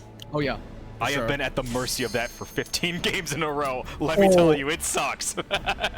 I can imagine. I mean, you know, we've all had scrimming experience, stuff like that, and Team Impressive is genuinely not only damaging to your characters, but damaging to your mental. And speaking of damaging to your mental, who's ready to go gambling? Oh boy! Oh my God, the Red Sands. What a pick from Comp 1. I still don't know what to think about this map, if I'm being honest. The layout is okay. The mechanics are what really make it a coin flip. To be honest, the fact that we have confirmation that this will be getting reworks in 7.1, I think even the dev teams know that this is a bit of a meme pick. But sometimes in a tournament match where you're not going to be playing, like the longest you're going to be playing is a best of 5, right? Yeah. You want that element of unpredictability. You want to like throw something in there to like throw off the plans of like the enemy team. It makes, you know, that some people, I have seen some picks for this and it actually does end up working out, especially if you have a team that can play around the mechanics. The only thing you cannot control is when you go to the 50% checkpoints at either team side and you get that whirlpool in the middle, you don't know what's going to come out. It could be the thing that defines your victory or causes your downfall. Yep. Well, let's see here. Usually this is, again, we're looking at siege warfare here most of the times. Both teams probably going to line up on their respective barracks and just poke at each other. Senian leading the charge on GDT. like this death hallway here is very painful to fight into because there's not much cover and you can get cleaved by crazy stuff. Like especially if you let the white mage play the video game, you are just going to be absolutely decimated by a Death Star laser in this area. Beautiful burst on the Fuzzy Wuzzy. I'm trying to control the camera. I'm trying to read on where they're gonna hit, and I can't. These teams are going too fast. They're juking the cameraman. They're juking the cameraman. It's game over. Game over. And speaking of game over, looks like we have a Reaper LB going out. Let's see if we get a kill. Unfortunately, Pekora gets killed. Unfortunately, unable to do anything with that. GDT just really aware of what they should do in that position. And that forces the rest of Comp 1 to fall back. Eyes throwing out a White Mage Limit Break, more defensively than anything because Ellie is just being chased off point. Eyes and Asuna and Buzzy aren't able to capitalize on that, so they're just trying to force GDT back. Oh, there's a medium onto Fuzzy Wuzzy. You will not be playing the game today, sir. No, siree. Not letting them play the video game. Eyes now in the back, just getting harassed by Jay. Phantom Rush does go off, rocking the pressure points. That's a load of damage. They need to fall back even further. Yeah. And I know Jay's been doing that. They did it first for Ellie Meeps and now for Ice, just keeping them from getting back in the fight. And that, look, chasing someone off the point to secure a kill is all fine and dandy, but you need to come back with your team when they're ready to rock. Yeah, That's I mean, it's often here. more than enough just to force them to go do Elixir because that's still like a 5-second like deficit. Oh my goodness, huge laser beam coming out. Let's see, Senna Yen doesn't throw out the limit break in time, unfortunate. Well, okay, and they that got polymorph, they got instead. feared, they got Meteor Dive. Everything was sent to make sure that that Paladin LB didn't come out and they got that first. That's a huge resource commitment by Comp 1, and it's paying off. Yep. And they just barely missed the Cactuar coming out to ruin their plans. So that was what I mean. You know, the gamble sometimes don't pay off. And honestly, it's kind of the house wins in here because it's I'm sorry, too... look at GDT on the cuddle puddle over here. Waiting for Mountain Booth, Sage Cage LB. Yep, there's the invincible push. And they don't have to worry about a warrior anymore, so they can do that freely. Yep. And again, Comp 1 not taking the jump, not getting the jump on that push means that they're just kind of at the mercy of the Sage Cage. Senna is going to claim a kill on the Ice, and Asuna looks like the... Oh, wait, they get covered by Ellie, but pushed away by Jay Vermilion. The cover tether broke, and they got executed right before your eyes. What a play. This is what I mean. The awareness of everyone's abilities and their limits is what makes these individual players just so good. They know of these weird interactions like that and how they can utilize them to their advantage. And that's going to be a 50% break. A nice clean one for GDT. Heatwave is out. Caught out like that. Looking at, seems they're going to meet someone out of guard. Is it going to be the other monk? No, they're holding their burst for now. Yep, but Ellie now taking a load of damage. Limit break is not going to be up in time, and meanwhile, Heatwave is just absolutely ripping through their HP. They need to back away. They get out just in time. Buzzy Wuzzy throwing out Monk Limit Break to no avail. Jay lives to see another day. And Senian covering Jay, but oh no, it's Buzzy Wuzzy that goes down. Oh, That's unfortunate. And now Jay sent a Meteor in return, seeing if we can get any conversion off that. Pekora tries to counter the LB with their own, but it's too late. Unfortunately, doesn't really help in the situation here. They need to start backing off. That's an unfortunate use of resources here. Yeah, especially with the Monk L, or not Monk LB, the Sage LB out from Mountain Boop once again. GDT's 5-on-3 going into this. Sorry, now they might be even more. 5-on-2. Buzzy and Pekora the only ones who can stay on the point and fight. Yep. And this is looking bad for Comp 1. Ellie with a good cover there. Popping their LB out of guard. Yep. No choice but to do that here. But a tether is also going to have such 2 invulnerable people on point. So they just take the one that isn't invulnerable. Asuna going down. And that might be it. Someone from Umbra needs to be on the point for the rest of this push. This is Comp 1 fight for their life right now. They are. LED it's not over yet. Phantom Rush online. Someone's about to get annihilated here. Limit break on Pekora. They don't want the limit break to stifle any sort of offense right here. Eyes now the only hope left, but not much you could do when the entire team is dead, and now they get sent on to deny any hope of any sort of comeback. Buzzy on the point, holding it for dear life, but against Jay, what can you do? And the rest of the team just hammering onto him. You can pray. I kind of like what GDT's doing here, right? They're letting someone from Umbra push the point and get farther away from their teammates, focusing, like, having them burn their defensives, and then coming in for the kill. They're oh, it's so mean. It's a slow death, and it sucks. and notice how they didn't focus on the point here because they wanted to stop people from coming in, because it's a lot easier to deal with stopping people coming onto the point than it is to push someone off, especially when they have guard. Like here, you can see they're going after Ice on the... Oh! What is going on here, Fuzzy Wuzzy? I can't even tell anymore. Anyway, Fuzzy Wuzzy, no Purify out of this.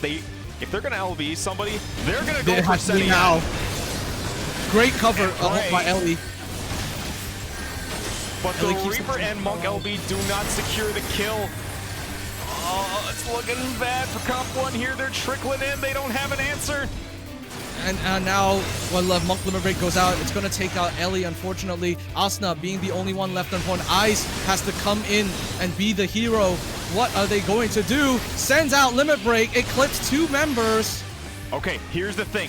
Just one person from Comp 1 needs to survive this first onslaught, and then they're back in the game, right? Because they're slowly coming back here. Now they got 4 people up instead of 3.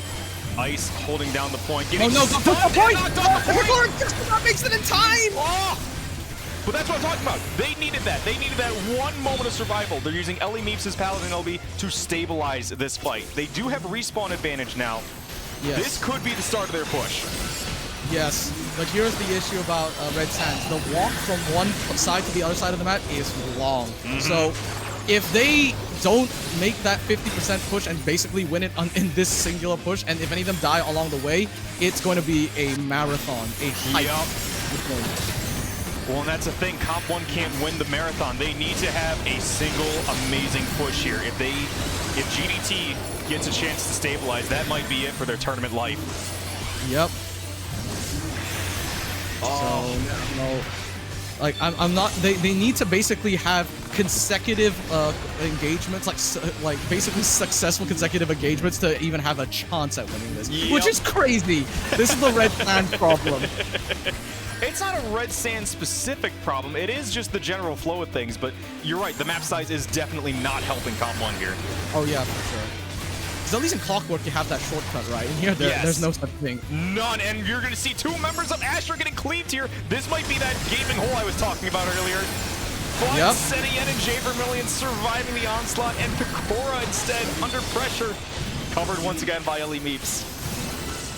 And here's the thing, like, GDT has so much flexibility with how they can approach every engagement because they have such an overwhelming point advantage right now. Well, they don't need to play fast. They just need to, like, kill them, I guess, death by 1,000 cuts, really. And that's what happened. Speaking of one, that's Asuna going down. Jay might be going down next, though. Very nice done with Picora. Very nice. Then locking that threat down. And now there's just a 4v4 on the point. Senna just holding it for dear life with Buzzy, also trying to hold on. Picora goes back in just in time. Very nice swap off by Comp 1. And that's a burst on to Senna. Beautiful LB at 7,000 health. They're staying in it. Unbelievable. And they somehow make it to the 50% point. Comp 1 might still be in this.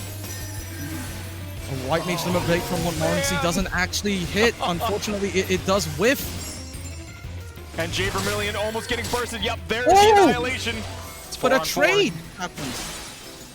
And I was talking about this earlier. Comp 1 needs to make this push count. They cannot let JDT stabilize here. No. They need to keep crushing them. And death timers are getting longer and longer, so it's getting really risky right now for Comp 1. Between the heals you get from White Mage and Paladin and Sage and the defensive capabilities of Bard, GDT's got a lot of stabilizing options here. J Vermillion coming in with that Meteo, throwing it on Buzzy. Good night. Yep. Denying their own Meteo as well. And Montmorency might be cleaning things up here. That was a White Mage Limit Break. It's forcing Picora to fall back. No mana. They're going to just get run down, especially with the bind. Oh, and they are getting out. They're getting hunted out by G for millions. Phantom Rush coming up, gonna execute him. The classic. He is just not gonna let anyone play the game. This is it. This is what GDT was looking for. Yep. Trying to make those respawn timers that much longer and just forcing that absolute marathon. Everyone has to run down lane. Oh my goodness, it is getting longer and longer. And you see her, they're slowly burning down Ellie Meeps' health on the point as well. Let's see. I mean, if Buzzy gets a pick here, let's see what happens. Maybe it could be good. Mountain Boop. Nope, they're gonna get nope. covered. Not enough. Unfortunately, the reactions and the HP just wasn't that quite where we wanted it to be. Oh man, it's been a good fight, but it's looking dire for Comp 1. Maybe if Asna survives this, but no. Not at all, unfortunately. Buzzy soon to be next with the limit break from Senna to finish things off. Eyes is not gonna make it, and that is the end of the game. Yep, that's 3-1 to GDT. Making.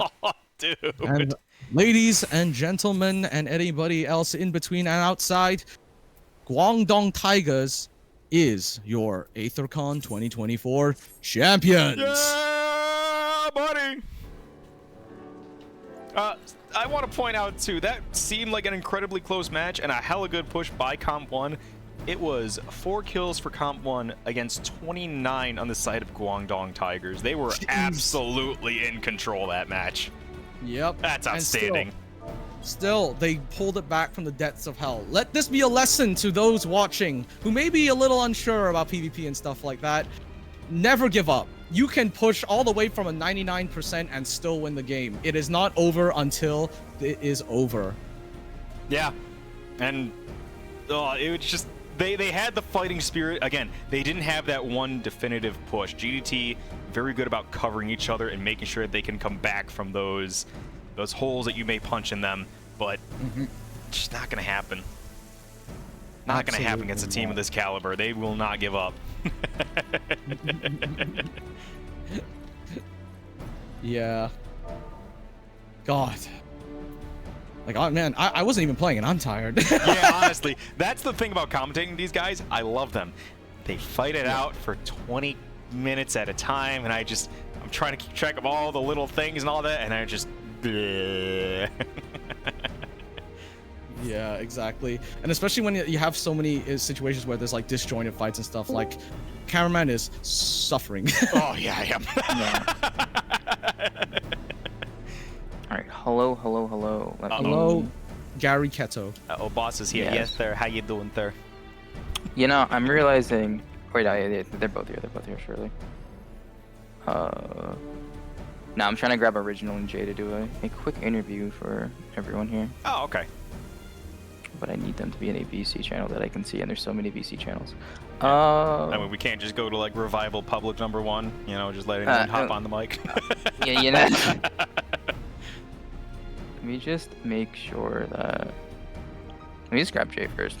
There you go. Jay, and then because it was SSS. Are you good? Yeah. I'm realizing the slight issue here. Yeah, all right. While you're figuring that out, yeah, you guys keep yapping. Yapping we shall do. All right. I mean, everyone in the chat. I hope you enjoyed the show. I mean, was that some good PvP or what? Some good ass PvP. Yeah. And this is only a taste, a brief look into the world that has been absolutely active for the past 2 years and longer actually, but specifically for Crystalline conflict. Typically we tend to have double elimination, so honestly these tournaments can go even longer, and you have like really hype situations where you get things like, you know, the bracket resets where, you know, a team comes back from all the way and loses bracket and takes the whole thing or something like that. You know, like so many stories, so many things just unfold on the screen. It is an absolute joy to watch. So please, if this has interested you ever in the slightest, please check us out and our Hello, Jay. Check the rest of the All right, community out. perfect. He's joined that channel. Yeah. Uh-oh, he's here. Hello. No, I'm realizing I'm like, oh wait, I don't think Original's actually in the server, and I'm like, I need to give him a role. There's. There we go. Yeah. How you guys doing? Very good job out there. Yeah. Thank you. I appreciate it. Feeling good about how many sets have you guys played against Comp 1 exactly? Because I feel like I've commentated you two at least 7 times at this point, right? I'm not sure about Comp 1, but I mean, when they were Wolfos. Like, right, yeah. Yeah. A lot. I don't know, a lot. We scrimmed them like every day for like months. Oh, man. So you're basically very familiar with each other's play styles and like, you know, your approaches. Yeah, pretty much. Yeah. What made you guys pick up Sage? Because that's been a newer development I've seen. You put it into real good use too. When did you guys discover that? That's all you, Ori. Yeah, so we both kind of like Sage, the idea of Sage, but especially recent meta stuff like on JP and China, like the best team in the world right now, play Sage within a standard comp. It's just a very, very strong class. As Toxicon, Devon, Amp is just so good. Numa, Yeah, it's disgusting. shielding is very, very strong. That has one of the strongest in the game. Yeah. Okay. Was that kind of difficult to like work into your team? Like, I know you guys. Did you guys play standard a lot before that? I can't remember. Not too much. I don't think we really like playing standard as much as other things, but yeah, we just put a lot. We scrimmed a lot to practice Sage. Yeah. Like lottery did, We basically. put a lot of work into most comps though, even though we don't actually take it into tourney. It's we practice standard, double healer, 1 healer, 1 green, and 3 DPS, double melee. Like, Yeah, the kind of works. just do a lot of it, and then pick whichever one we think is more successful for us. Okay. And then that also helps too, because you're what do you call it? You're getting familiar with what other people think when they're running these kind of cops. You know how to play around it, how to call around it, stuff like that. Yeah. Yeah. Okay. But Sage is definitely like it's not. I mean, it just does everything, right? Guys, insane shielding for your team, and it does really good bursts. Gives you on pretty much everything you want. Even if it's a healer, you know, you don't really look at it that way. It's kind of this. It's somewhat similar with White Mage. White Mage is a bit more healing. Yeah. But Yeah. Okay. And you know, with the second game, because in Cloud9, Comp 1 took that game. How did you change your approach from game 2 to game 3 to like sort of counter them? We ran a paladin so that we can stop dying for free, and the bombs were really bad during that game. So I think that was more so on us than them. Okay.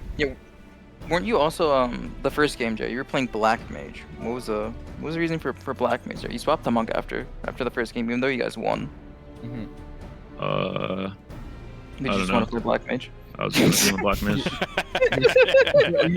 You've been playing Monk for like 2 years now. You're like, man, I need to switch Yeah. things up.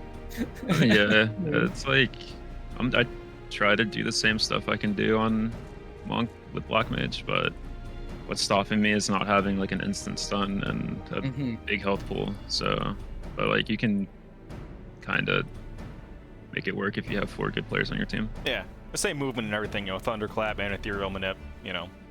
Yeah, lots of movement. I mean, I really enjoyed watching the team from you all. The positioning was absolutely on point, giving each other outs, being very cognizant of each other's abilities and, you know, what you require from each other.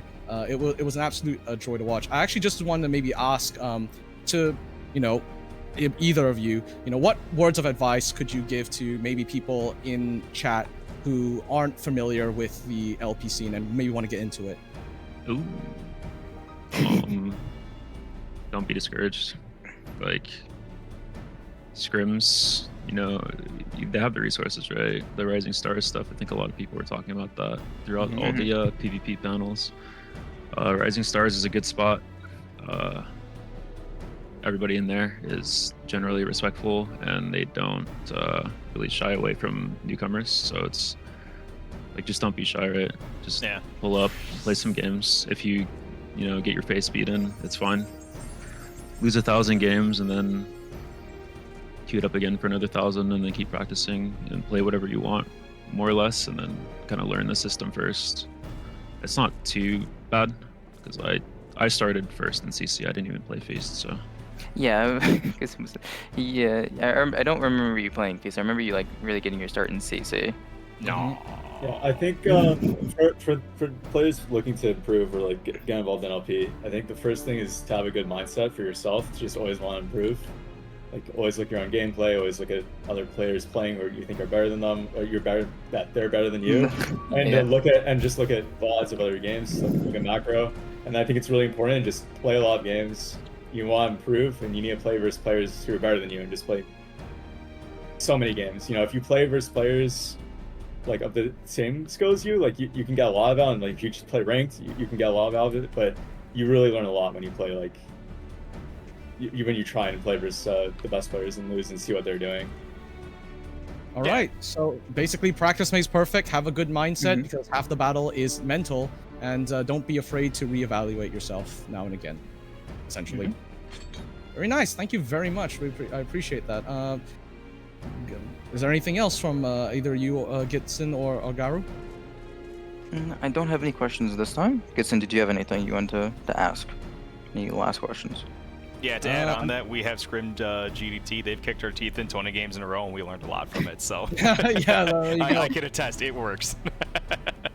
And you know, you ended up being a really good team. Like, you know, I have watched a lot of the, you know, the Charlotte Sharks and stuff like that. You know, the gameplay. You know, it was like the improvement is real.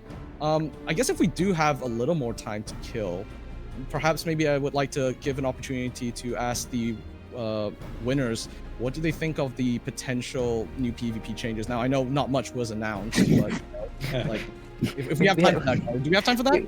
We have a lot of time, but we had one slide, Aeon. What do you mean? One slide is all we get. The PvP community, like no, suppliers on crumbs. We got a crumb, and I will take that. So I mean, you know, yeah, sure, yeah. Like, you know, like so far, like, you know, for example, they mentioned something about like how the registration and execution abilities is going to work. Do you think that maybe that's going to change how things are? Because I know pre-guarding, for example, is a massive skill to learn in PvP. Do you think maybe we'll be seeing more like reactive plays because of that? You'll definitely see more reactive plays. It depends on the situation. For example, a lot of pre-guarding is on polymorph. But if we're understanding what the examples they made was Primal Rend and Mac LB. Mishima's LB, yeah. So for Primal Rend, it just makes it so that if you're playing on lower ping, you're at more of an advantage than they are now. Since you're able to react to Primal Rend in air, and you're able to counter go on the warrior or pre-guard or like guard while they're in air a lot easier, is my understanding. I think also it depends how like reaching this will go, but for example Bahamut and MechLB, like those classes, unless they really get a lot of buffs or like the ability that they got out of is good, they'll just be significantly worse than they are now. I see. There are some jobs that snapshot pretty hard on their abilities when you burst and that get guarded after. You saw this like on our set, it's just a standard thing that happens. Like, for example, Bard, like, we get a lot of kills in a guard or as cover lands with Blast Arrow just because it registers very late. I don't know if they're going to make that so the hit action will, like, you'd be able to guard it. But overall, I think it's a really good thing. Like, Final Fantasy XIV is one of the laggiest games I've ever played. Yeah, it really is. And I think it's really terrible, too, because I played Feast the last season, and there was no lag at all. So I don't even know, like, how it's possible that when they added CC into the game or like new PvP, it just became a laggy mess. So hopefully that'll be improved a bit. That'll be good. And I guess as a result, perhaps like this might be a bit of a reach here, but it might. Do you think maybe it might also lessen the dominating sort of nature of the sort of one GCD sort of setup that, you know, a lot of like the meta has sort of surrounded itself around, right? Because, you know, one GCD might not be as efficient since a lot of stuff can be reacted to, which maybe is also why Picto and Viper also aren't getting seemingly any changes into this new patch. Yeah, it really depends on what they want to do with the actual kits of the jobs in 7.1. Like, so long as the 20-second CD still exists, like Enlightenment, Worm's Wind, Afflatus, right? As long as that still exists, there will always be like a sync GCD. Yeah. Even if the game is slower, it's just if they lean into wanting to slow the game down, they'd have to increase the health pools, remove ridiculous CC like polymorph and stuff. Yes, please. See how that plays out. I don't see them doing that anytime soon, though. It might just be adjustments, but it's Square Enix. Like, they don't really let us know what they're doing, so Yeah, I mean, it's great until we actually see it in action. You know, we're all just left wondering. The way the game works with health bars and damage, though, there'll always be bursts. I think Yeah. you can see a bit more people being able to live at low HP from a guard if you're able to guard some damage. So, but we'll just see. Also, they said that there'll be a job adjustments and they're adding abilities for everything except Picto and Viper. Unless Picto gets buffed insanely, like all abilities get buffed, Picto's that job. Like it's already awful and it's just gonna get worse. And then we'll see with Viper. Probably won't be the greatest, but yeah, well, it's interesting. We'll see. And for the map changes, yeah. I don't know what they'll have to do. I know that they're probably changing C9 just because it's really bad for solo queue. I actually really like Red Sands personally, but maybe they'll just make some changes on the map events or something. Yeah, Yeah, no. perhaps. What I'm curious on is like going back to that change of being like you'll be able to react better to Primal Ren because it's like the effect of Ren plays the play pool get affected by like the stun of Ren before the animation finishes, and how if you have the crosshairs of Marksman Spite on you, it's already snapped. Ouroboros is like really delayed in its damage, and Comet in Black is like really delayed in its damage. Are they trying to say that it's set up like that on purpose because that's how slow things are going to hit you? That's what I'm curious on seeing. Like, what does that change actually mean? Like, are they leaving it the way it is now? But when we get into 7.1, that entire time it's taking between the animation playing and the damage coming out is what you're going to have to guard. Is that what they mean? That's why, because there's like Viper and Picto aren't going to change, and that's like a theme with some of their skills that it's just like insanely late for you actually getting the damage on those things. We'd have to see for other abilities, but I think it's best to just look at Mech and Primal Ren because those were the two examples. Yeah. And the example for both of those is that once the ability is pressed from the back or the warrior's side, the stun will go off. So there will be some delay. It probably won't be much, but you will be able to react to it. At least, I know Spite is a really good example. It's just, there's a huge animation, but the damage is snapshotted, and they'll just move some of that damage till later. Like the actual build, like the damage going off will always be, we'll wait until the guard. So it just, I think it'll be a case-by-case basis on what abilities they choose to change for this. But, yeah. Yeah, maybe that'll help out with cover too. If they're changing Mech LB, yeah, again, I think that the game itself will always remain bursty and one-shotty just with how numbers work in this game and how, like, few abilities. But, you know, I can see, you know, being able to guard more or, like, live on covers a bit more. It just depends. Also depends what new abilities they're adding or if they're buffing or nerfing things. But overall, I think something being more responsive is definitely a big plus. Yes. I think it does favor people on ping, like low ping, a lot more, but that's just how the game works, I guess. Skill issue. Skill issue. You know, just Didn't live on the West Coast. Yeah, it's already pretty bad for people on the East Coast where they have to pre-guard everything, and now it's like even worse, I think, now. Probably. But did you, Jay and Original, do you have anything else last to say? I don't want to keep you guys here forever. Just shout out Gidson. Shout out Gidson. Hell yeah. For what? Make sure everybody. What the hell did I do? Just like, no, the panel. The panel was fire. Was Yeah, watch his AetherCon panel. Yeah, but just overall, just if you like the game, just keep scrimming, keep like trying to improve. Don't really like settle for kind of like a low bar, please. Just if you feel like something is impossible, like beating a team that you always get like stomped by, then like there's always a way to get around it. Like I promise, just keep scrimming people and playing the game. Play ranked as well. Like ranked is also a good way to get better, even though people say it's like a waste of time, XYZ, all the sorts, no rewards. Man, it just lets you press buttons and it makes you better. So just yeah, and we'll scrim anybody. Like we don't like if you want to get better as a team, like we'll scrim you and we can help you if you want. Like we can help reviewer. Just give you advice. I know that there's a lot of like younger teams or like newer teams, but they're kind of like feel intimidated, or they don't get the chance to play us because they only play in like rookie rumbles and stuff like that, so they don't get to play a chance to play us in tournaments. But if you just hit up Jay or SJ or me, and we'll stream you. Yep, I concur. Jay, you've helped actually give advice to my team as well. You've actually sat in and helped us with VOD reviews. So shout out to you too, man. Thank you. It's no big deal for me. I like seeing improvement. That's what we like to see. Mm-hmm. Okay. Well, let's wrap this up a little bit here, so not like keep Jay and Ori on stream that long. What to do? Gidson, can you like? I've got the charity incentives up front. Yeah, if you wanna... yeah. I've had them up for most of the interview, just as like background Oh information. yeah. Oh, perfect. No, we're gonna have to come up with something fun to do to get more people involved with it. Yeah. We have some time to burn. So could you? I will get Jay and Original their team winnings and everything else like that. We're gonna hop out of voice here. If you could talk about the charity and everything when I'm done with them, I'll hop back in and I'll tell you what's next up for stream for everybody. If you need me to put on the charm and the good looks, you know who I am. Okay, raise them up, Gidson.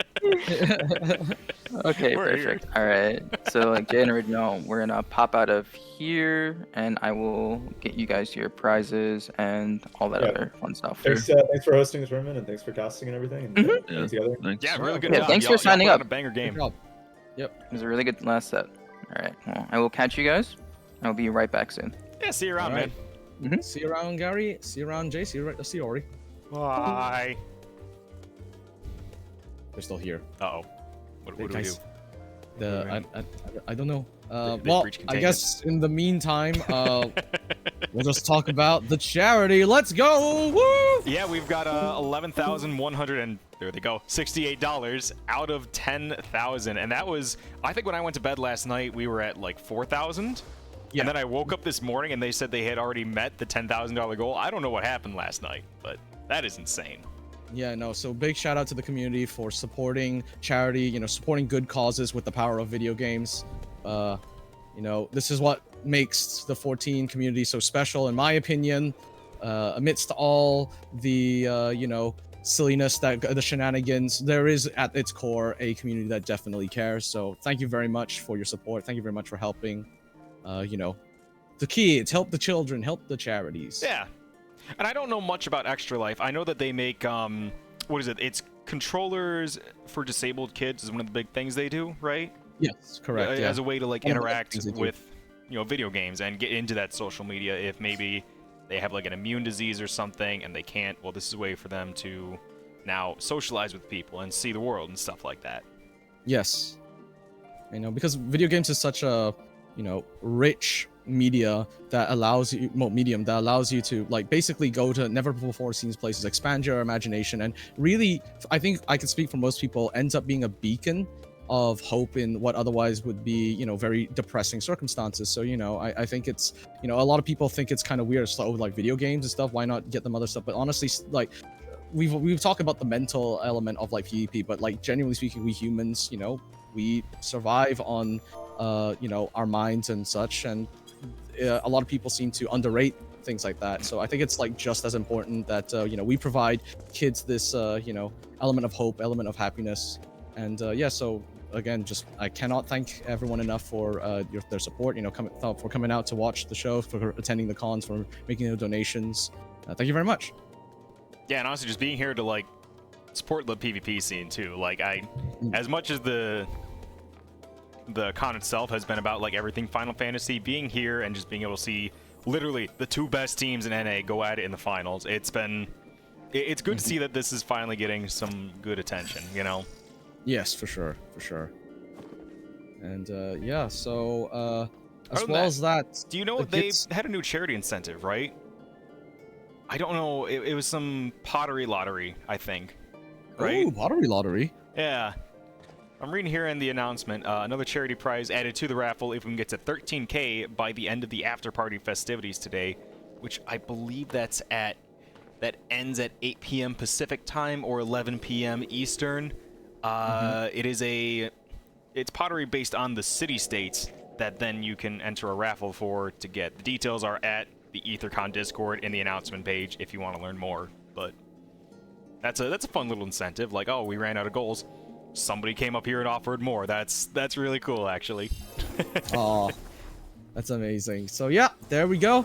So new incentives get to donating and you know, help out as much as you can, you know, and yeah, you know, otherwise you know, enjoy the rest of the con. Actually, Gidson, do we have something up for Gateway actually? Because I believe Gateway is another Final Fantasy event that is happening.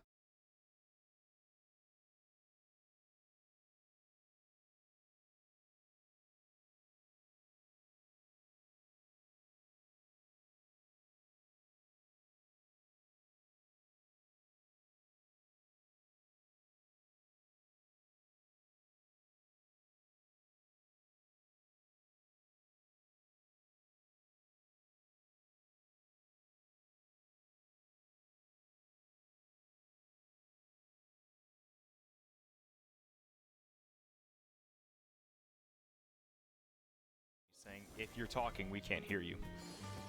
Oh, because I don't have my mic set up for Gateway Fate for that.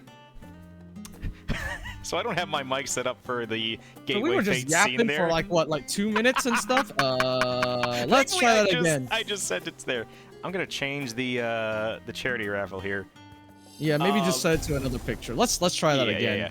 Take two, everyone. Sorry, we're fixing it in post, and oh my god, the post is not working. Yeah. Anyway. All right, new image. Yeah, we just spoke out a code that could only be said once, and then if you typed it in, you got 1,000,000 gil. But I guess no one will ever hear it anymore. Yeah, Oh, geez, sorry guys. Should have been faster on the draw. Anyway, here's the well. Gateway Fates thing we were talking about. Oh man, yeah. But the best part about Gateway Fate is going to be the food. If anyone was here for FanFest, you'll remember we had that one Starbucks right outside the convention hall, and that was it. That's what you're eating all weekend. But this is going to have food. It's designed based on culinary recipes, like the what is it, the Big Cat Burger. That's something that you're gonna have there. I want that. I so want that. Yeah, you Graha cosplayers better snap that up as well. Be disappointed if I don't see any pictures. You're right. That is gonna be the best part, is seeing people doing stupid food memes. Oh, I love that. Okay. Okay. And as well as that, there's, as you can see on the screen, there's going to be other activities such as Lego building, Gunpla building, which, again, it actually genuinely surprises me how much of the Gundam fan base overlaps with the 14 fan base. I don't know where or how it does, but yeah, I'm one of them. But yeah, there's going to be an art party room, a Honey Tea made cafe as well. So, you know, if you want to like also go to an actual venue, IRL, you can in the real MMO of the world. And yeah, also fashion report contest and a glam exhibition. So yeah, please turn up if you want to just like, you know, have a nice little social event going on filled with other players and other people of like-minded hobbies. Yes, and because this is still the PvP tournament stream, PvPrimal, one of the most prominent Discords, is going to have a table there. I don't know exactly where, but please go and see them. And here to introduce the PvPrimal table is Audrey V. Get on up here! Yeah! No, are you I'm actually kidding. going to bring Audrey on? Stop bullying Audrey, Gidson! I've had a long day. Oh, man. Oh my goodness. I mean, all right. So, I guess so. We've spoken about the you know, the new charity incentives. You know, we hit the goals. We're talking about Gateway. Oh, actually, do you have the location of the Gateway Fate venue? That's a very good question. It is in St. Charles, Missouri. Oh well, there you go. It's not on the graphic here, but I have researched what's around there and how long it's going to take me to get there many times. So. All right. So if any of y'all are in the area, please do pull up. As I think it sounds like an honestly incredibly fun event. Like it's really nice that the fan bases like creating all these like fun events for other 14 fans to like, you know, congregate and like just hang out, you know. Because honestly, I've made so many friends from these type of conventions, so you never know who you're gonna meet. AetherCon official, splatter and gatewayfate.card.co into the chat. That is a good place to get more info too. It's got everything from the hotel block that's nearby to ticket prices. I know that they have VIP passes. They're called Scion passes here. That give you a little extra insight. I think it's not insight. It's like a free meal voucher and what is it? Like an evening add-on pass. More information is down there if you want to go there. I'm very excited for this. Because con season's over. I need my fix, man. Yeah, I feel you. Oh, so according to chat, there's actually in the Japanese dub in FF14, there's a lot of Gundam voice actors. Laha, Brea, Elidibus, and Gaius have voiced major Gundam rivals, and the voice for Rin has well been voice characters in a character in Witch from Mercury. So there we go. It's the voice actor. It's like you know the meme of like the 7 degrees of separation from Kevin Bacon? Yeah.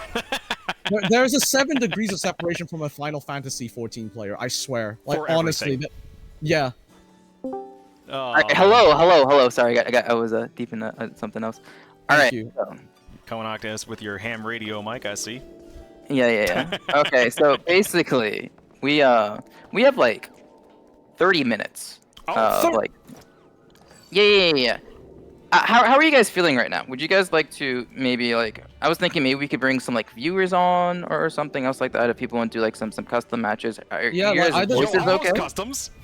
Yeah, we could do some customs with people. Yeah, we could do viewer customs. I don't know, like and you make a party finder. It's like a meme match thing as well, as well. We could do whatever. It's 9 out of 10, guys. We got like 30 minutes. We could probably get like a couple best of threes in. You know, if you want to hop in chat, I will shout out a PF after All right, chat. Now is your opportunity to have these two goobers commentate your gameplay. Yes. If you've been commentary. Yeah, you're doing commentary. What do you do? I wanted to kill. You can kill it on comms. How was that, Gidson? It works. Commentate your own gameplay as you play. I absolutely will. I'll mute myself in Discord and I'll just be yapping while my team's making calls and all that. Oh my god. I'm gonna call this AetherCon Customs. Okay. But that's what we're gonna do. We got like 30 minutes. I'm sorry, I got a little distracted. Okay. Party finder is this the password? To you guys first. Okay, no worries. Drop it back to. Wait a minute.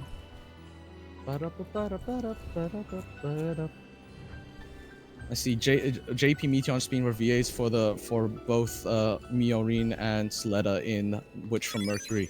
God, I love Gundam. I mean, I love Final Fantasy 14. What? Actually, prior to this, like commentating, Garu actually pulled me out while I was like neck deep in playing Armor Core. So, I just get like a Discord message from him, like, huh? Hey, Jay from Rilling coming in with a party at 13 Raiders. Let's go. Pretty good. Do we have Guangdong Tigers comms on your stream, Jay? Is that what I'm thinking? Yeah, I forgot about that. Anyway, Gidson, where are you in this party finder? Gotta get you in so we get everyone else in. Gidson. Do I need to like? I will ping you again. Where's the password? It was in your DMs. I have those. Yeah, Anyway. I'm joining. Yeah. You guys in, and then we're just gonna. I'm gonna open up the party finder to literally anyone. Anyone can join. Oh, okay. Yeah. All right. I just want to get them in first before any shenanigans happen. So if anyone wants to play, it is under me up on private. Take anyone can just hop in.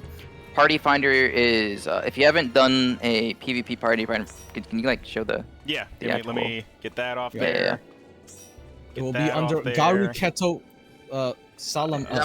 It's not a Gar. It's like the only no one makes PvP party finders. You could just.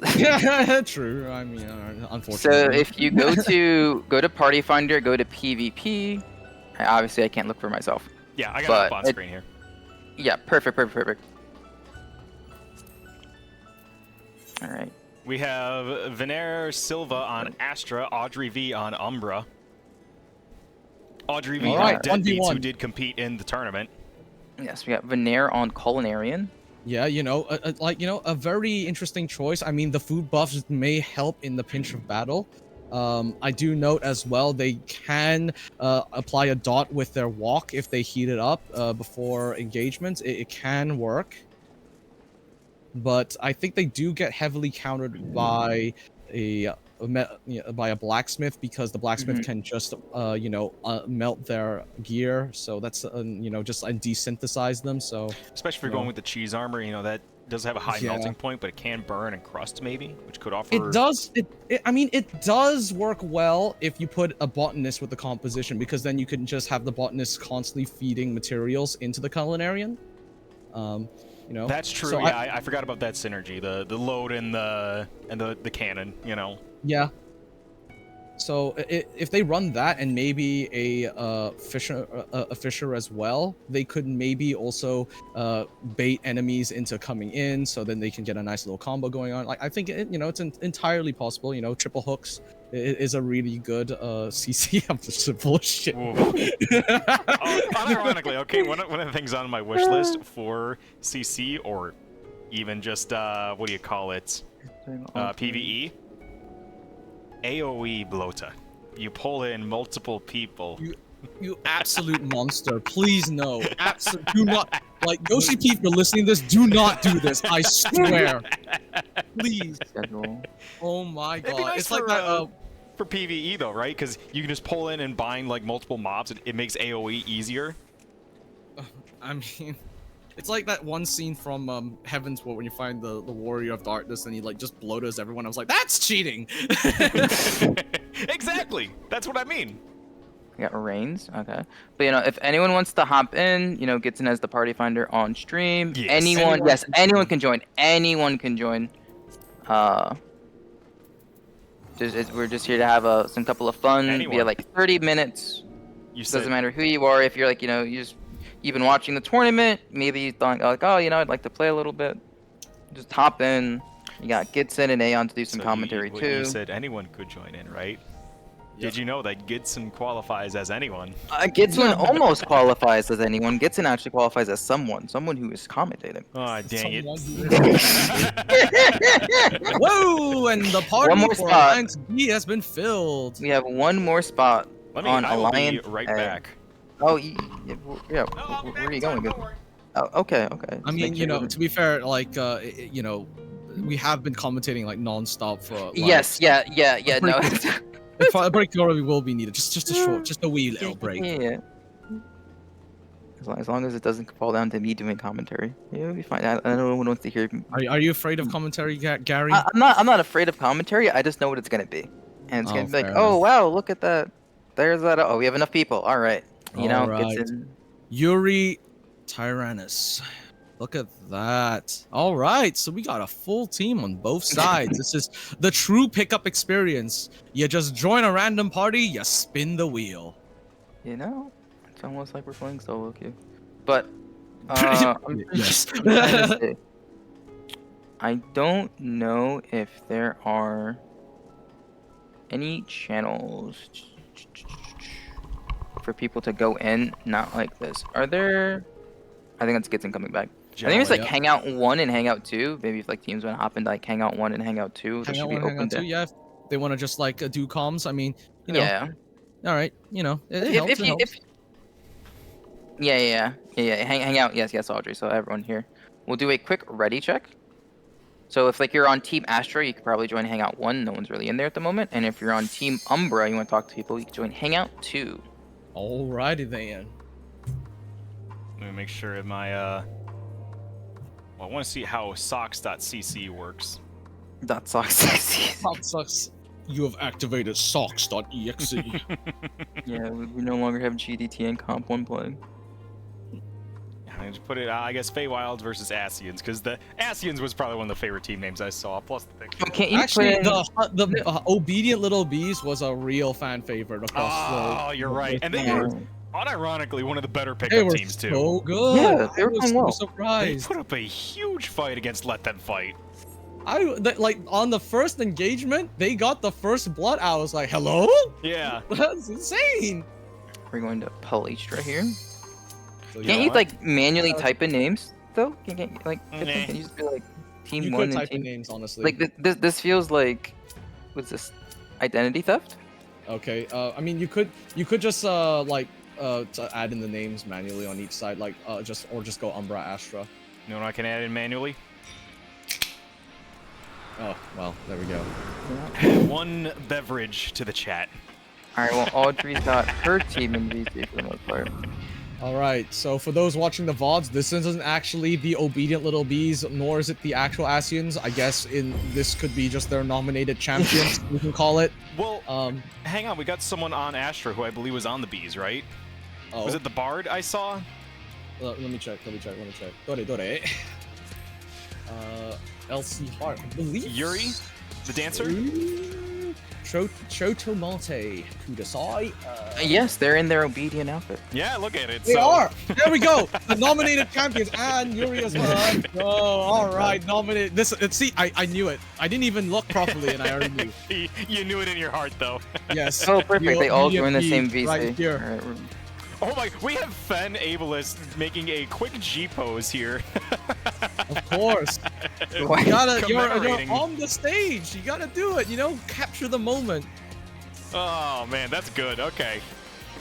Oh, I love full heart grits like Viper and Glam. Look at that with the Honestly, knives and it looks everything. sick. It's so sick. It almost looks like a character out of Ruby, like the Yeah, professor actually, vibe. unironically, yeah, like the military outfit. I see what you mean.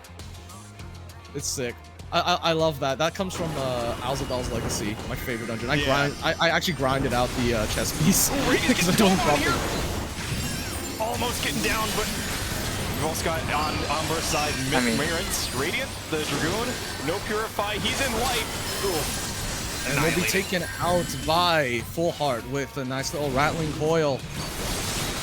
Right there now, and both teams are still on the point, still trying to fight here. We got Umbra on the point. Oh. Yep, unfortunately Umbra getting taken down here. Surya trying to stay alive, but unfortunately just too much overwhelming damage. It appears that actually Astra, despite losing one team member in the fight, actually just secures a complete momentum shift, and we'll be pushing the point a little bit forward. Ooh, Myron not deterred by this momentum shift though, is gonna push in on Audrey V. Just as a little poking here and there, okay, so they do throw out. Oh, they gotta get polymorph unfortunately. It's a miracle of nature. Look at that, Yuri Tyrannus leading their teams to victory. The legendary V. Yeah, so if that could actually proc really well right now, but unfortunately, you do have to watch out for Audrey's Limit Break, which is coming out now. It's going to be a lot of cleave damage, and if Full Heart can capitalize on this, they could see a kill here. Oh, but a great guard! Yeah, nice. Team members avoid that. That's insane. That's not easy to guard, by the way. It's something you have to see. Yuri throwing out down to Limit Break to try and get a counter kill over here. See if they get conversion. Last Saiyan taking a lot of damage, and Audrey as well, in turn, getting hit by a lot. Oh my god, what a snap by the Saiyan! Right as Audrey gets that health boost. Right before the health actually ticks. That's a snapshot now. Full Heart just barely surviving, using full snake scales to get out of there. And meanwhile, back on the point, it seems that Mirren is also now just unfortunately getting caught out by the polymorph. And Fen also getting the follow-up kill by Reynes. Oh my goodness. What an absolute bloodbath right now. That forces Team Umbra to give up the 50% point in order to get a bit of a reset over here. Reyne's pushing up just the pressure a little bit with Full Heart going on the point, probably trying to hold it there with Snake Scales and guard, the triple guard special. Yep. There it is. Which I love that. I love that Guard Viper winds up being a better tank than Warrior, Yep. Scales in the scales. The scales, but unfortunately, Reynes is going to finish off the kill. Oh, Zen Tetsuken by Reynes. Follow up with the second kill. That's another two on the board. Surya going, that's another 3 on the board. My goodness. Reynes is on a killing spree right now. Fen so desperately trying to hold on to the point. Gets stunned, unfortunately. Getting silenced. Just CC after CC just overlapping. Full Heart has to make a play here. But unfortunately, just about makes it onto the point. But gets danced out of it. It's danced. Yuri with the dance LB. Oh, there's a Dragoon LB coming in, yep. kind of a missed spot here. Everyone was spacing around it. It's alright, it buys time, it buys time, it buys time. It does indeed buy time. Needs to leave as Seisak because the Deathlink is going to claim him, and looks like okay. Yorian can pop limit break to start to delay this a little bit longer, but no, it's too quick. The Deathlink finds its mark with Van Abel's now also following through. And that might be game. Hold on. No, we got Audrey on Audrey's point. making a last stand with Grit. Grit has 3 guards. And Audrey to get off point. There's 2 guards from Grit. He's got 1 more, right? He's got 1 more. Yep. Now he needs an out here. Audrey may have to be his pole. I don't think there's an out for Grit here. Or Myron even. Oh, he There's has the another last Snake scale. scales. There's so many guns. Oh no, get stunned down a bit. Last Saiyan looking for the kill. Unbelievable. Holy. Guards you have if you're still stuck in one place.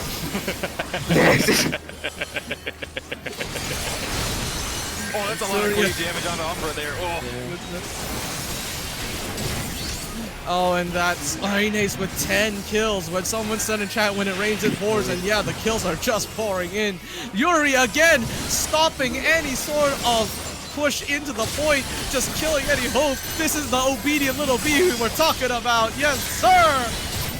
11 kills for Aines to send it to end the victory. game. That was Okay. beautiful by Rainey's too. They knew full her head use scales and the lash to hit somebody. Well, I have Zantetsu. And Rain's out here going 11-0.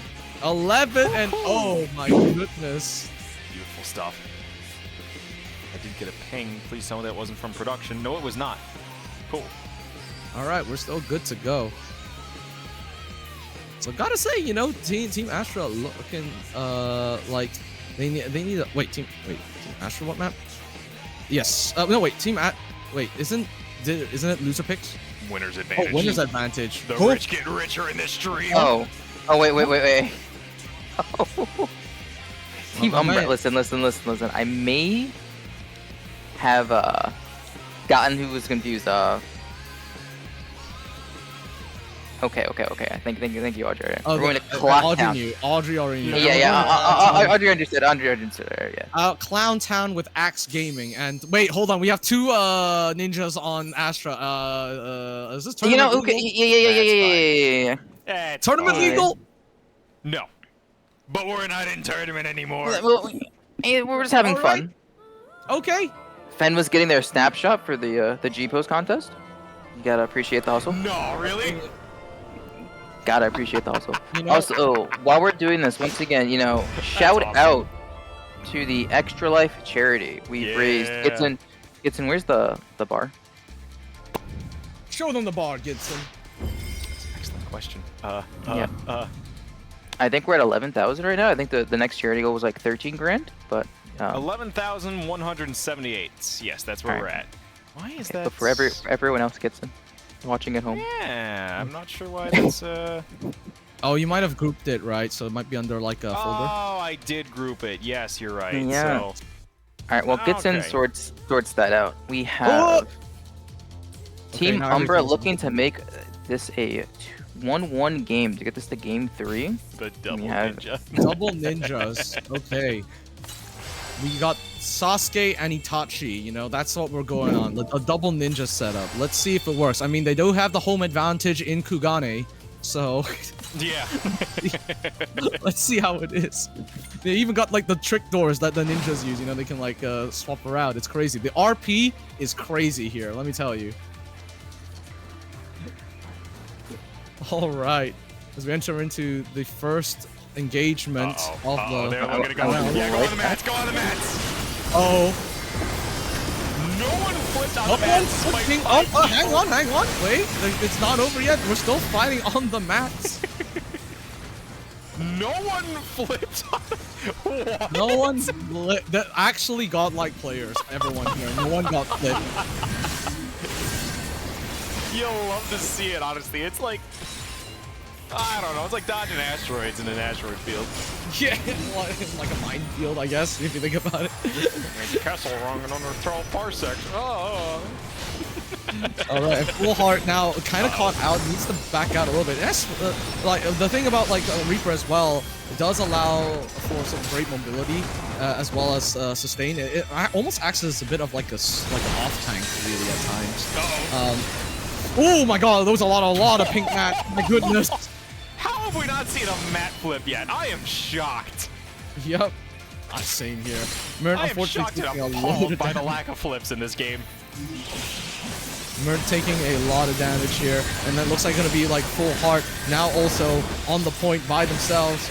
Will Limit Break come out in time to save them? No, unfortunately. Oh, wait, actually, it was overused. What? Okay, I'm blind. Well, I guess now the only thing they have is their dash, and they do get out. Audrey now on the point by themselves. Hello. It's Medio! Audrey, no. Unfortunate situation. Fen now following suit. We do have... Oh, Surreal used too many Shadowbringers and they got snapped for it. Oh, we sucked too much from the Shadowbringer's juice. And now Mert is getting Satoned as well. With the point edge moving in slightly. The crystal. It is what it is. We're going to disband the parties. And anyone else, you can come back in if you just play. But if you want to be like, maybe wait a little bit, see if anyone else wants to hop in from chat or just watching from home. I'm watching from home. We're going to mix up the parties a bit, jumble it up. Yeah.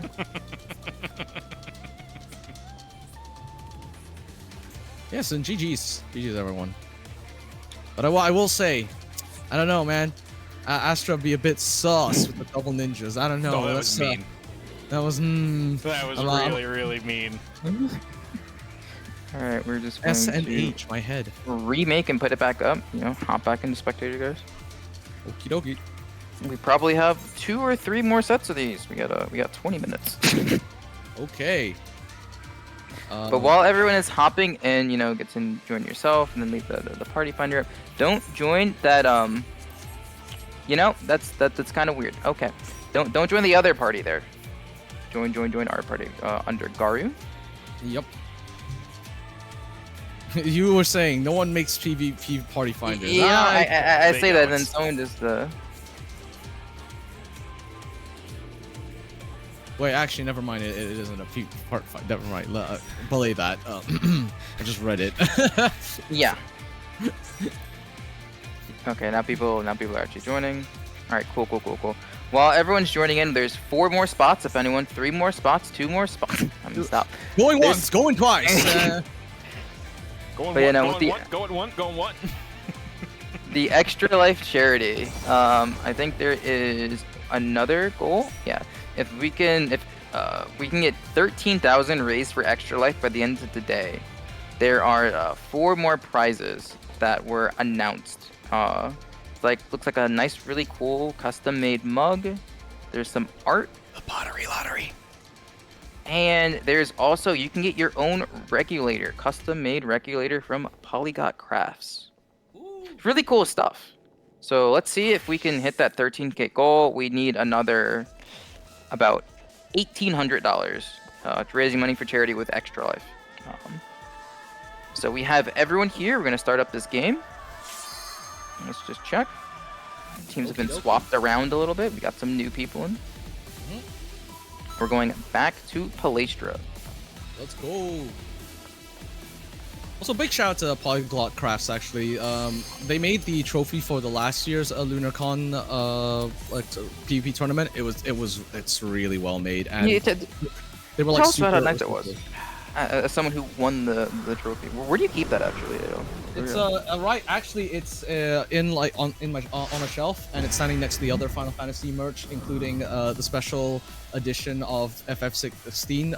It's got the Ifrit and Phoenix statue right next to it, and and some acrylics of like Thancred and stuff. Being a Gunbreaker enjoyer, so it's sitting with the other FF homies there, and I live in the UK.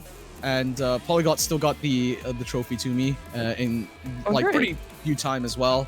It's really well made. So shout out to them. If definitely can vouch for the quality and the delivery of Polyglot Crafts.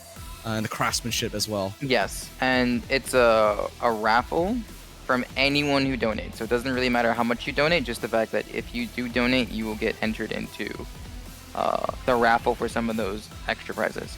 Does it need to be by the closing ceremonies or the after party still counts? That is a great question. I just know it's by the end of today. End of today. Also, shout out to Inna, another member of the obedient little bees from earlier. Yeah, the bees are back. They are hungry for blood. I did make sure to change the name of the bees from Astra to Umbra. Just, attention to detail here is what we pride And the ourselves bees are taking it to Astra right now. Oh, but we're getting trade though. Both sides. Hold on. Full Heart now does taking the brunt of damage, does survive with a pot, will be going back on point, and then meanwhile, Soleil taking a kill on Yuri. As both teams are sort of just now trying to space each other out, again in the neutral. We do see a little bit of damage going on Soleil, but Soleil will be managing to get out of there. Meanwhile, Venair also taking a bit of damage. Rene's now flipping back out. Oh, High Five has been caught out, getting stunned. Oh dear, that's a Confidior. I think they make it. They make it, actually. Insane. Actually, they did a really good job juking, juking Full Heart for Enlightenment. Yeah, they still had guard. Makio was up, and they popped out with Purify. They can get out of that. Good play on their part. Fen, on the other hand, I don't know. Fen, yeah, unfortunately got hit with the Toxicon, and then High Five gets hit with the Meteor. With a double kill, Phantom Rush onto one target to execute him, and then Meteor on the other. That man's on a roll. Yeah, that cleave, you know. And now as Umbra pushes this all the way to the 50%, they are probably going to get this break here. Looks like Astra has to fall back and wait for that respawn, but Full Heart not going to give them any moment of reprieve. Goes right in. Good bait. Good bait. Good bait. Ooh! Covered by Audrey. Yeah, and Fen's limit break does not stun because the target isn't guard. Oh, but then Yuri throws out that's limit break. Hold on. Who does we get a conversion? Oh, the sniper shot somehow survives the sniper. Yuri survives, getting a 50 caliber to the face. Honeybee's strongest dancer. No, watch High Five here. They're gonna be able to get this off with Sage Cage still up. They're shitting. LB should be back the next time they shit. Maybe. Where does this go? They're usually popping guard. They probably don't use it here. Then they're probably just gonna try to get out. Oh, maybe. There it is. Maybe. Oh, they get it on the Audrey, but Audrey has hollowed up. Oh. They were not paying attention to that. Oh. Not paid. Oh, man. It wouldn't have mattered because Audrey still had hollowed. So, yeah. Unless they were firing onto someone else there. Was a second target that had a Kazushi on it. Okay. Yeah. And just anytime you see a ghost in any situation, it just feels bad. Yeah. You're like, dang. And then Rene is now going to be taken out as well, as Umbra is pushing this all the way into the end zone. Fen goes in to try stop it. There is a polymorph going out, but no conversion. Full Heart taking out Elsie, and then Soleil also getting taken out Yuri Tyrannus. Ina now needing to back up because they're taking a bit of damage, but it's still a 5v2 situation. They just need to like hold this right here, and they I think Umbra. I think Umbra has this. Yeah, Umbra. Yeah, Ina needs to get out the pot. Audrey and Grit probably just for Crystal in here. Yeah. Because Yuri's coming up with Dance Trail beat. That should probably close out this game. Yeah, there it is. There it is. We got a 4-man cleave on the Dance LB. What a flawless execution. But Reigns Elsie takes him out. Executed, actually. Yeah, hold on. Reigns goes in the air. Hollowed, not hollowed. What is it? Life active. Yeah. Oh well, there we go. Good snipe by Soleil. Soleil gets this, yeah. Final the 50 caliber finding its mark, and look at that, 96.5%, and they're pushing this back to the other side. Insane. The only thing is, they're deadly and they're sharp. Venair still has their Sage LB. Grit's gonna probably have Meteor by the time they get the fight going, and by the time that's over, Audrey's gonna have Paladin LB. So it's gonna. Fen's LB is going to be really important here. Let's see what happens with it, though. Yeah, for sure. CCRC 2023 final is Ven, by the way. Alright, here we go. Audrey goes in first. Polymorph, yeah, but I didn't think there was much follow-up off that polymorph. Not really, no. I think the position was a little Here bit comes too the far Sage away. Cage. Ooh, they use Sage and Palinyogi at the same time. Probably Yeah. right now. Oh, In a casual game, it doesn't really matter. Yeah, but- yeah, yeah, yeah. Yeah, they get a kill off Alright. then, and high Audrey five now. covers. Audrey covers Brit. Is he gonna use that to Video? He does. Good job. Video's high five. They cut off Sam LB before it can be effective here at the overtime. That was actually good. Yeah, well played on target picks. So Soleo now, the next. Soleo's threat probably to be taken next. Now. Yeah, Yep. and then probably go for range here. Well, Range could stall with LB, and they do. But then when they come down, that's the next question. Like, what happens next? Oh, No, you know, Grit popped Riddle of Earth right as they came down. That's mean. Oh, that's a mean counterpunch. Oh, and unfortunately, All the right. animation lock stops Fen from going on to the point. Grit with the 10 kills. Very nice. Damn. Popping off. He is usually Audrey as their top shield. 10 or top 5 on crystals, so when the ranked seasons come around, yeah. so he knows what he's doing, yeah. Okay, this time, Umbra won. So, what map do you want to play, Astra? All right. If the obedient little bee names gets the lovely buff, absolutely. Coming out hot out of the Arcadion. Live in Palystra, and whatever map gets picked next. I'm gonna go to Sands? Red Sands. Okay. Yo, You're going let's to the go desert. gambling! Aw, dang it. Oh, dang it. Oh, dang it. It's just cactus, and sand. It's because it is very weighted. Like, out of the Well- 3 possible spawns, 2 of them suck. I'm gonna say, what type of cactus were there, Aeon? What were you saying You that have the they won? Cactuar, you have the Uh-huh. Sand Trap, and the Suck Tender. The Suck Tender. I should not have asked you that question. No one calls it that. No one says that. I believe it It was- was Gidson. Gidson, were you the one that was saying that people call it the suck you tender? Was that I you? do that? What? No. I'm trying to remember how day 1 went. I was like, Aeon was like, oh, it's Well, called I this. And he's remember it like, was you from, know, like, another Gidson. previous tournament, and I believe Mhm. there is a VOD where Gidson says that. Yeah, actually. Gidson. So what's So it is. Nah, It you're was. gaslighting me. I ain't gaslighting you. There's a VOD. Chat, check the VODs. Like, mods, pull up the VODs real quick. If there are the VODs, sure, I'll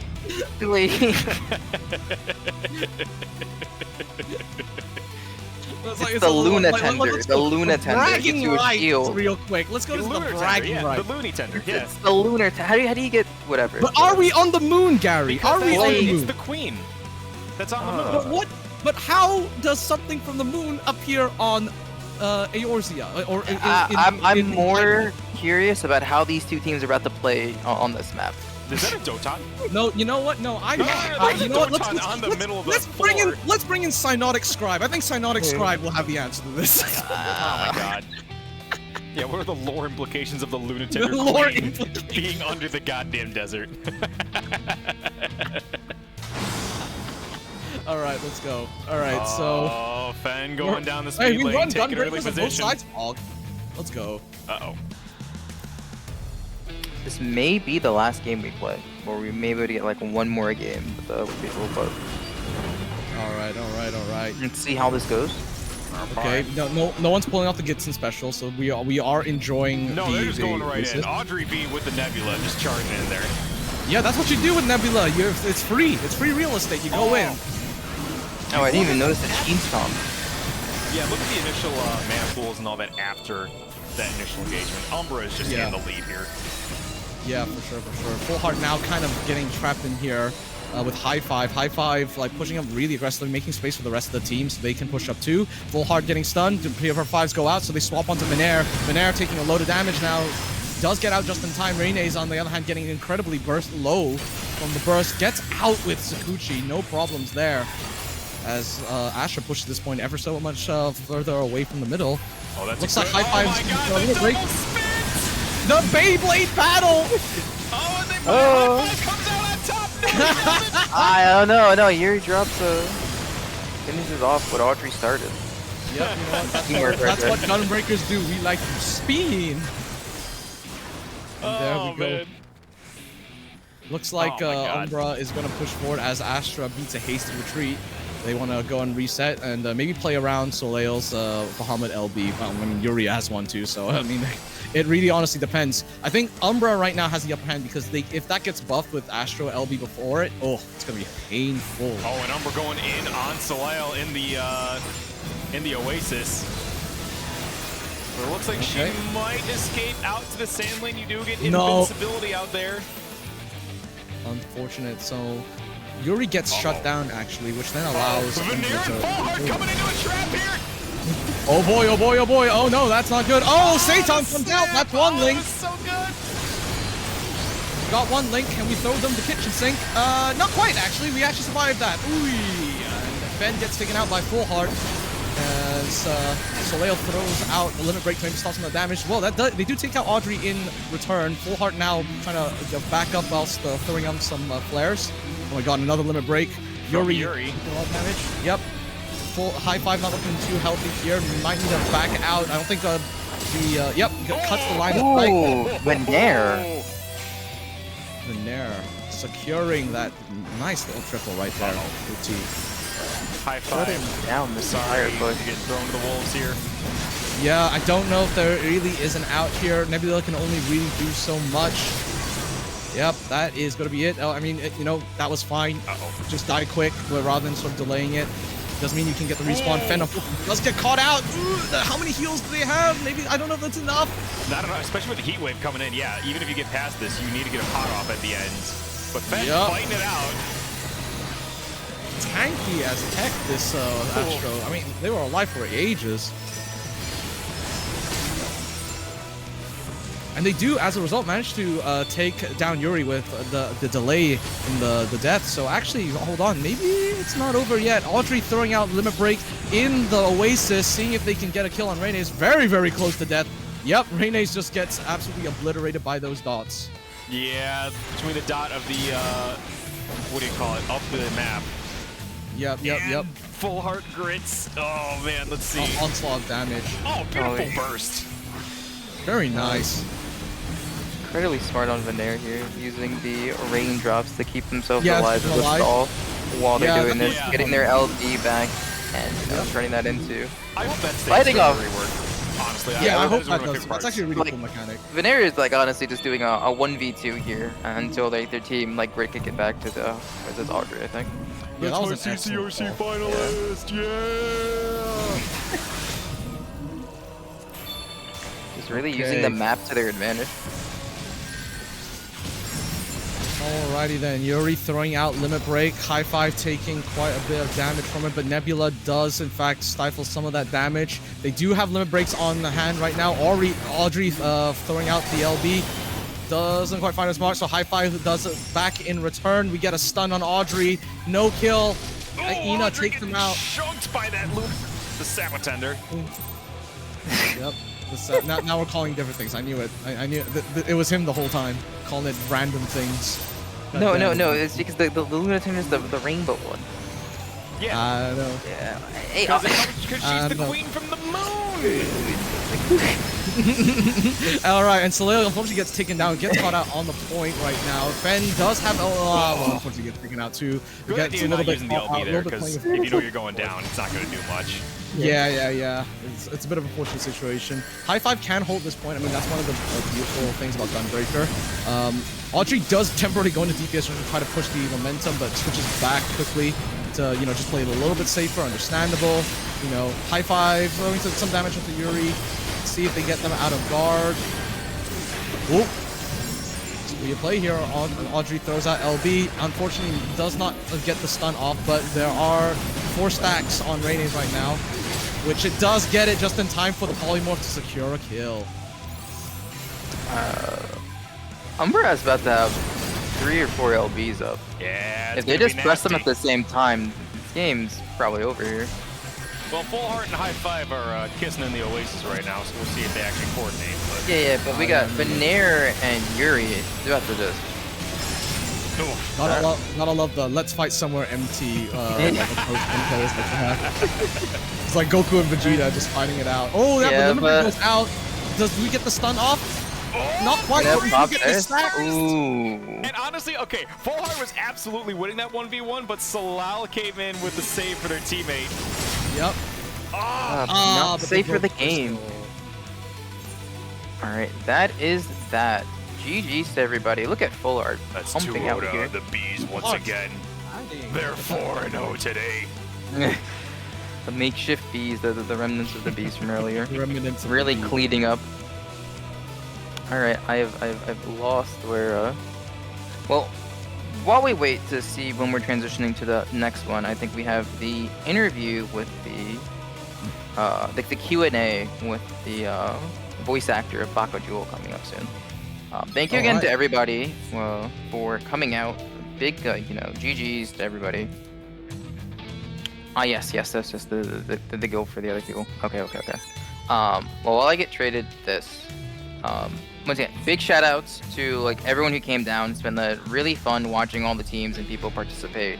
Whether you were like a pre-made team, like you signed up as a team, or if it was like solo duo people coming in to having just to have a fun time at AetherCon this year. Shout out, we've been joking about the obedient little bees, but they were a solo duo team that came out and they played pretty well. They played really well for. No, I was super happy to tournament. see them, and like they honestly put on a great show. So shout out to them. And Okay, yes, that's all they go. Is there anything you two would like to say? I know we've talked about like even just to once again, the charity for Extra Life, like it's right there. We're at $11,178. We've passed the 10K goal for the weekend, but there's still more more things that will be raffled off to people if you help donate. We're trying to reach 13K by the end of the day. Is there anything? Oh wait, Gateway. yeah, we the Gateway side up. Yep. Bam. Yes. It's on the stream. Is it? Or maybe I'm just delayed. There it is. Trust shout out Gidson. Yeah, I trusted Gidson. Massive shout out to Gateway Fate. This is coming up on October 12th, October 13th. Shout out to Dinah. I know Dinah is helping with that. They're the ones who were handing me the guild to help out with the giving it to some of the winners from the PvP tournament. There's a bunch of things there. Even like PvPrimal. We have someone going there as well. We'll have our own booth. Gidson, you'll be there, right? Yeah, I got a panel for PvP there. Come listen to me yap for the second time this month. Woo, we love Gidson yapping. Yeah, but there's a lot of cool things. There's panels, there's contests for costumes, there's food, there's a bunch of other stuff. It is in St. Louis, Missouri, right? St. Charles. St. Charles. Who the hell told me St. Louis? It's in St. Charles, Missouri. St. Louis is in Louisiana. Which makes sense, I guess. Louisiana. Anyway, it's October 12th, October 13th in St. Charles.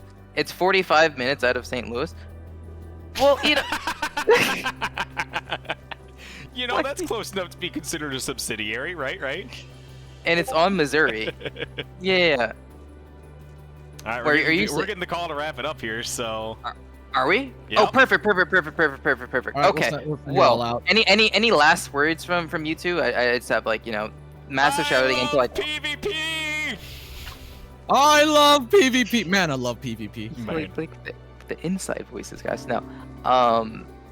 Thank you again to everybody who has helped with this tournament for the weekend. Shout out to Aeon, who's been streaming most of the tournament. Shout out to Gidson, who streamed today. Aeon's been commentating the whole week. Shout out to Brian, he was here on the first day for Friday. Shout out to Best Teammaker. He was also doing commentary as well. He does a lot of commentary around the community for PvP. Shout out to all the teams that signed up, and shout out to the PvP communities who were helping and coming into getting people in and all that other stuff. So we're going to wrap up. We have the Q&A with the voice actor for Bako Jewel coming up. Please make sure, again, everybody, donate to Extra Life. We're pretty close. It's a really good charity, doing a great thing every year. Have a good night. We're going to hop off, and we're going to let everyone else get on. So we'll see you guys. We'll be right back with a different group. Have a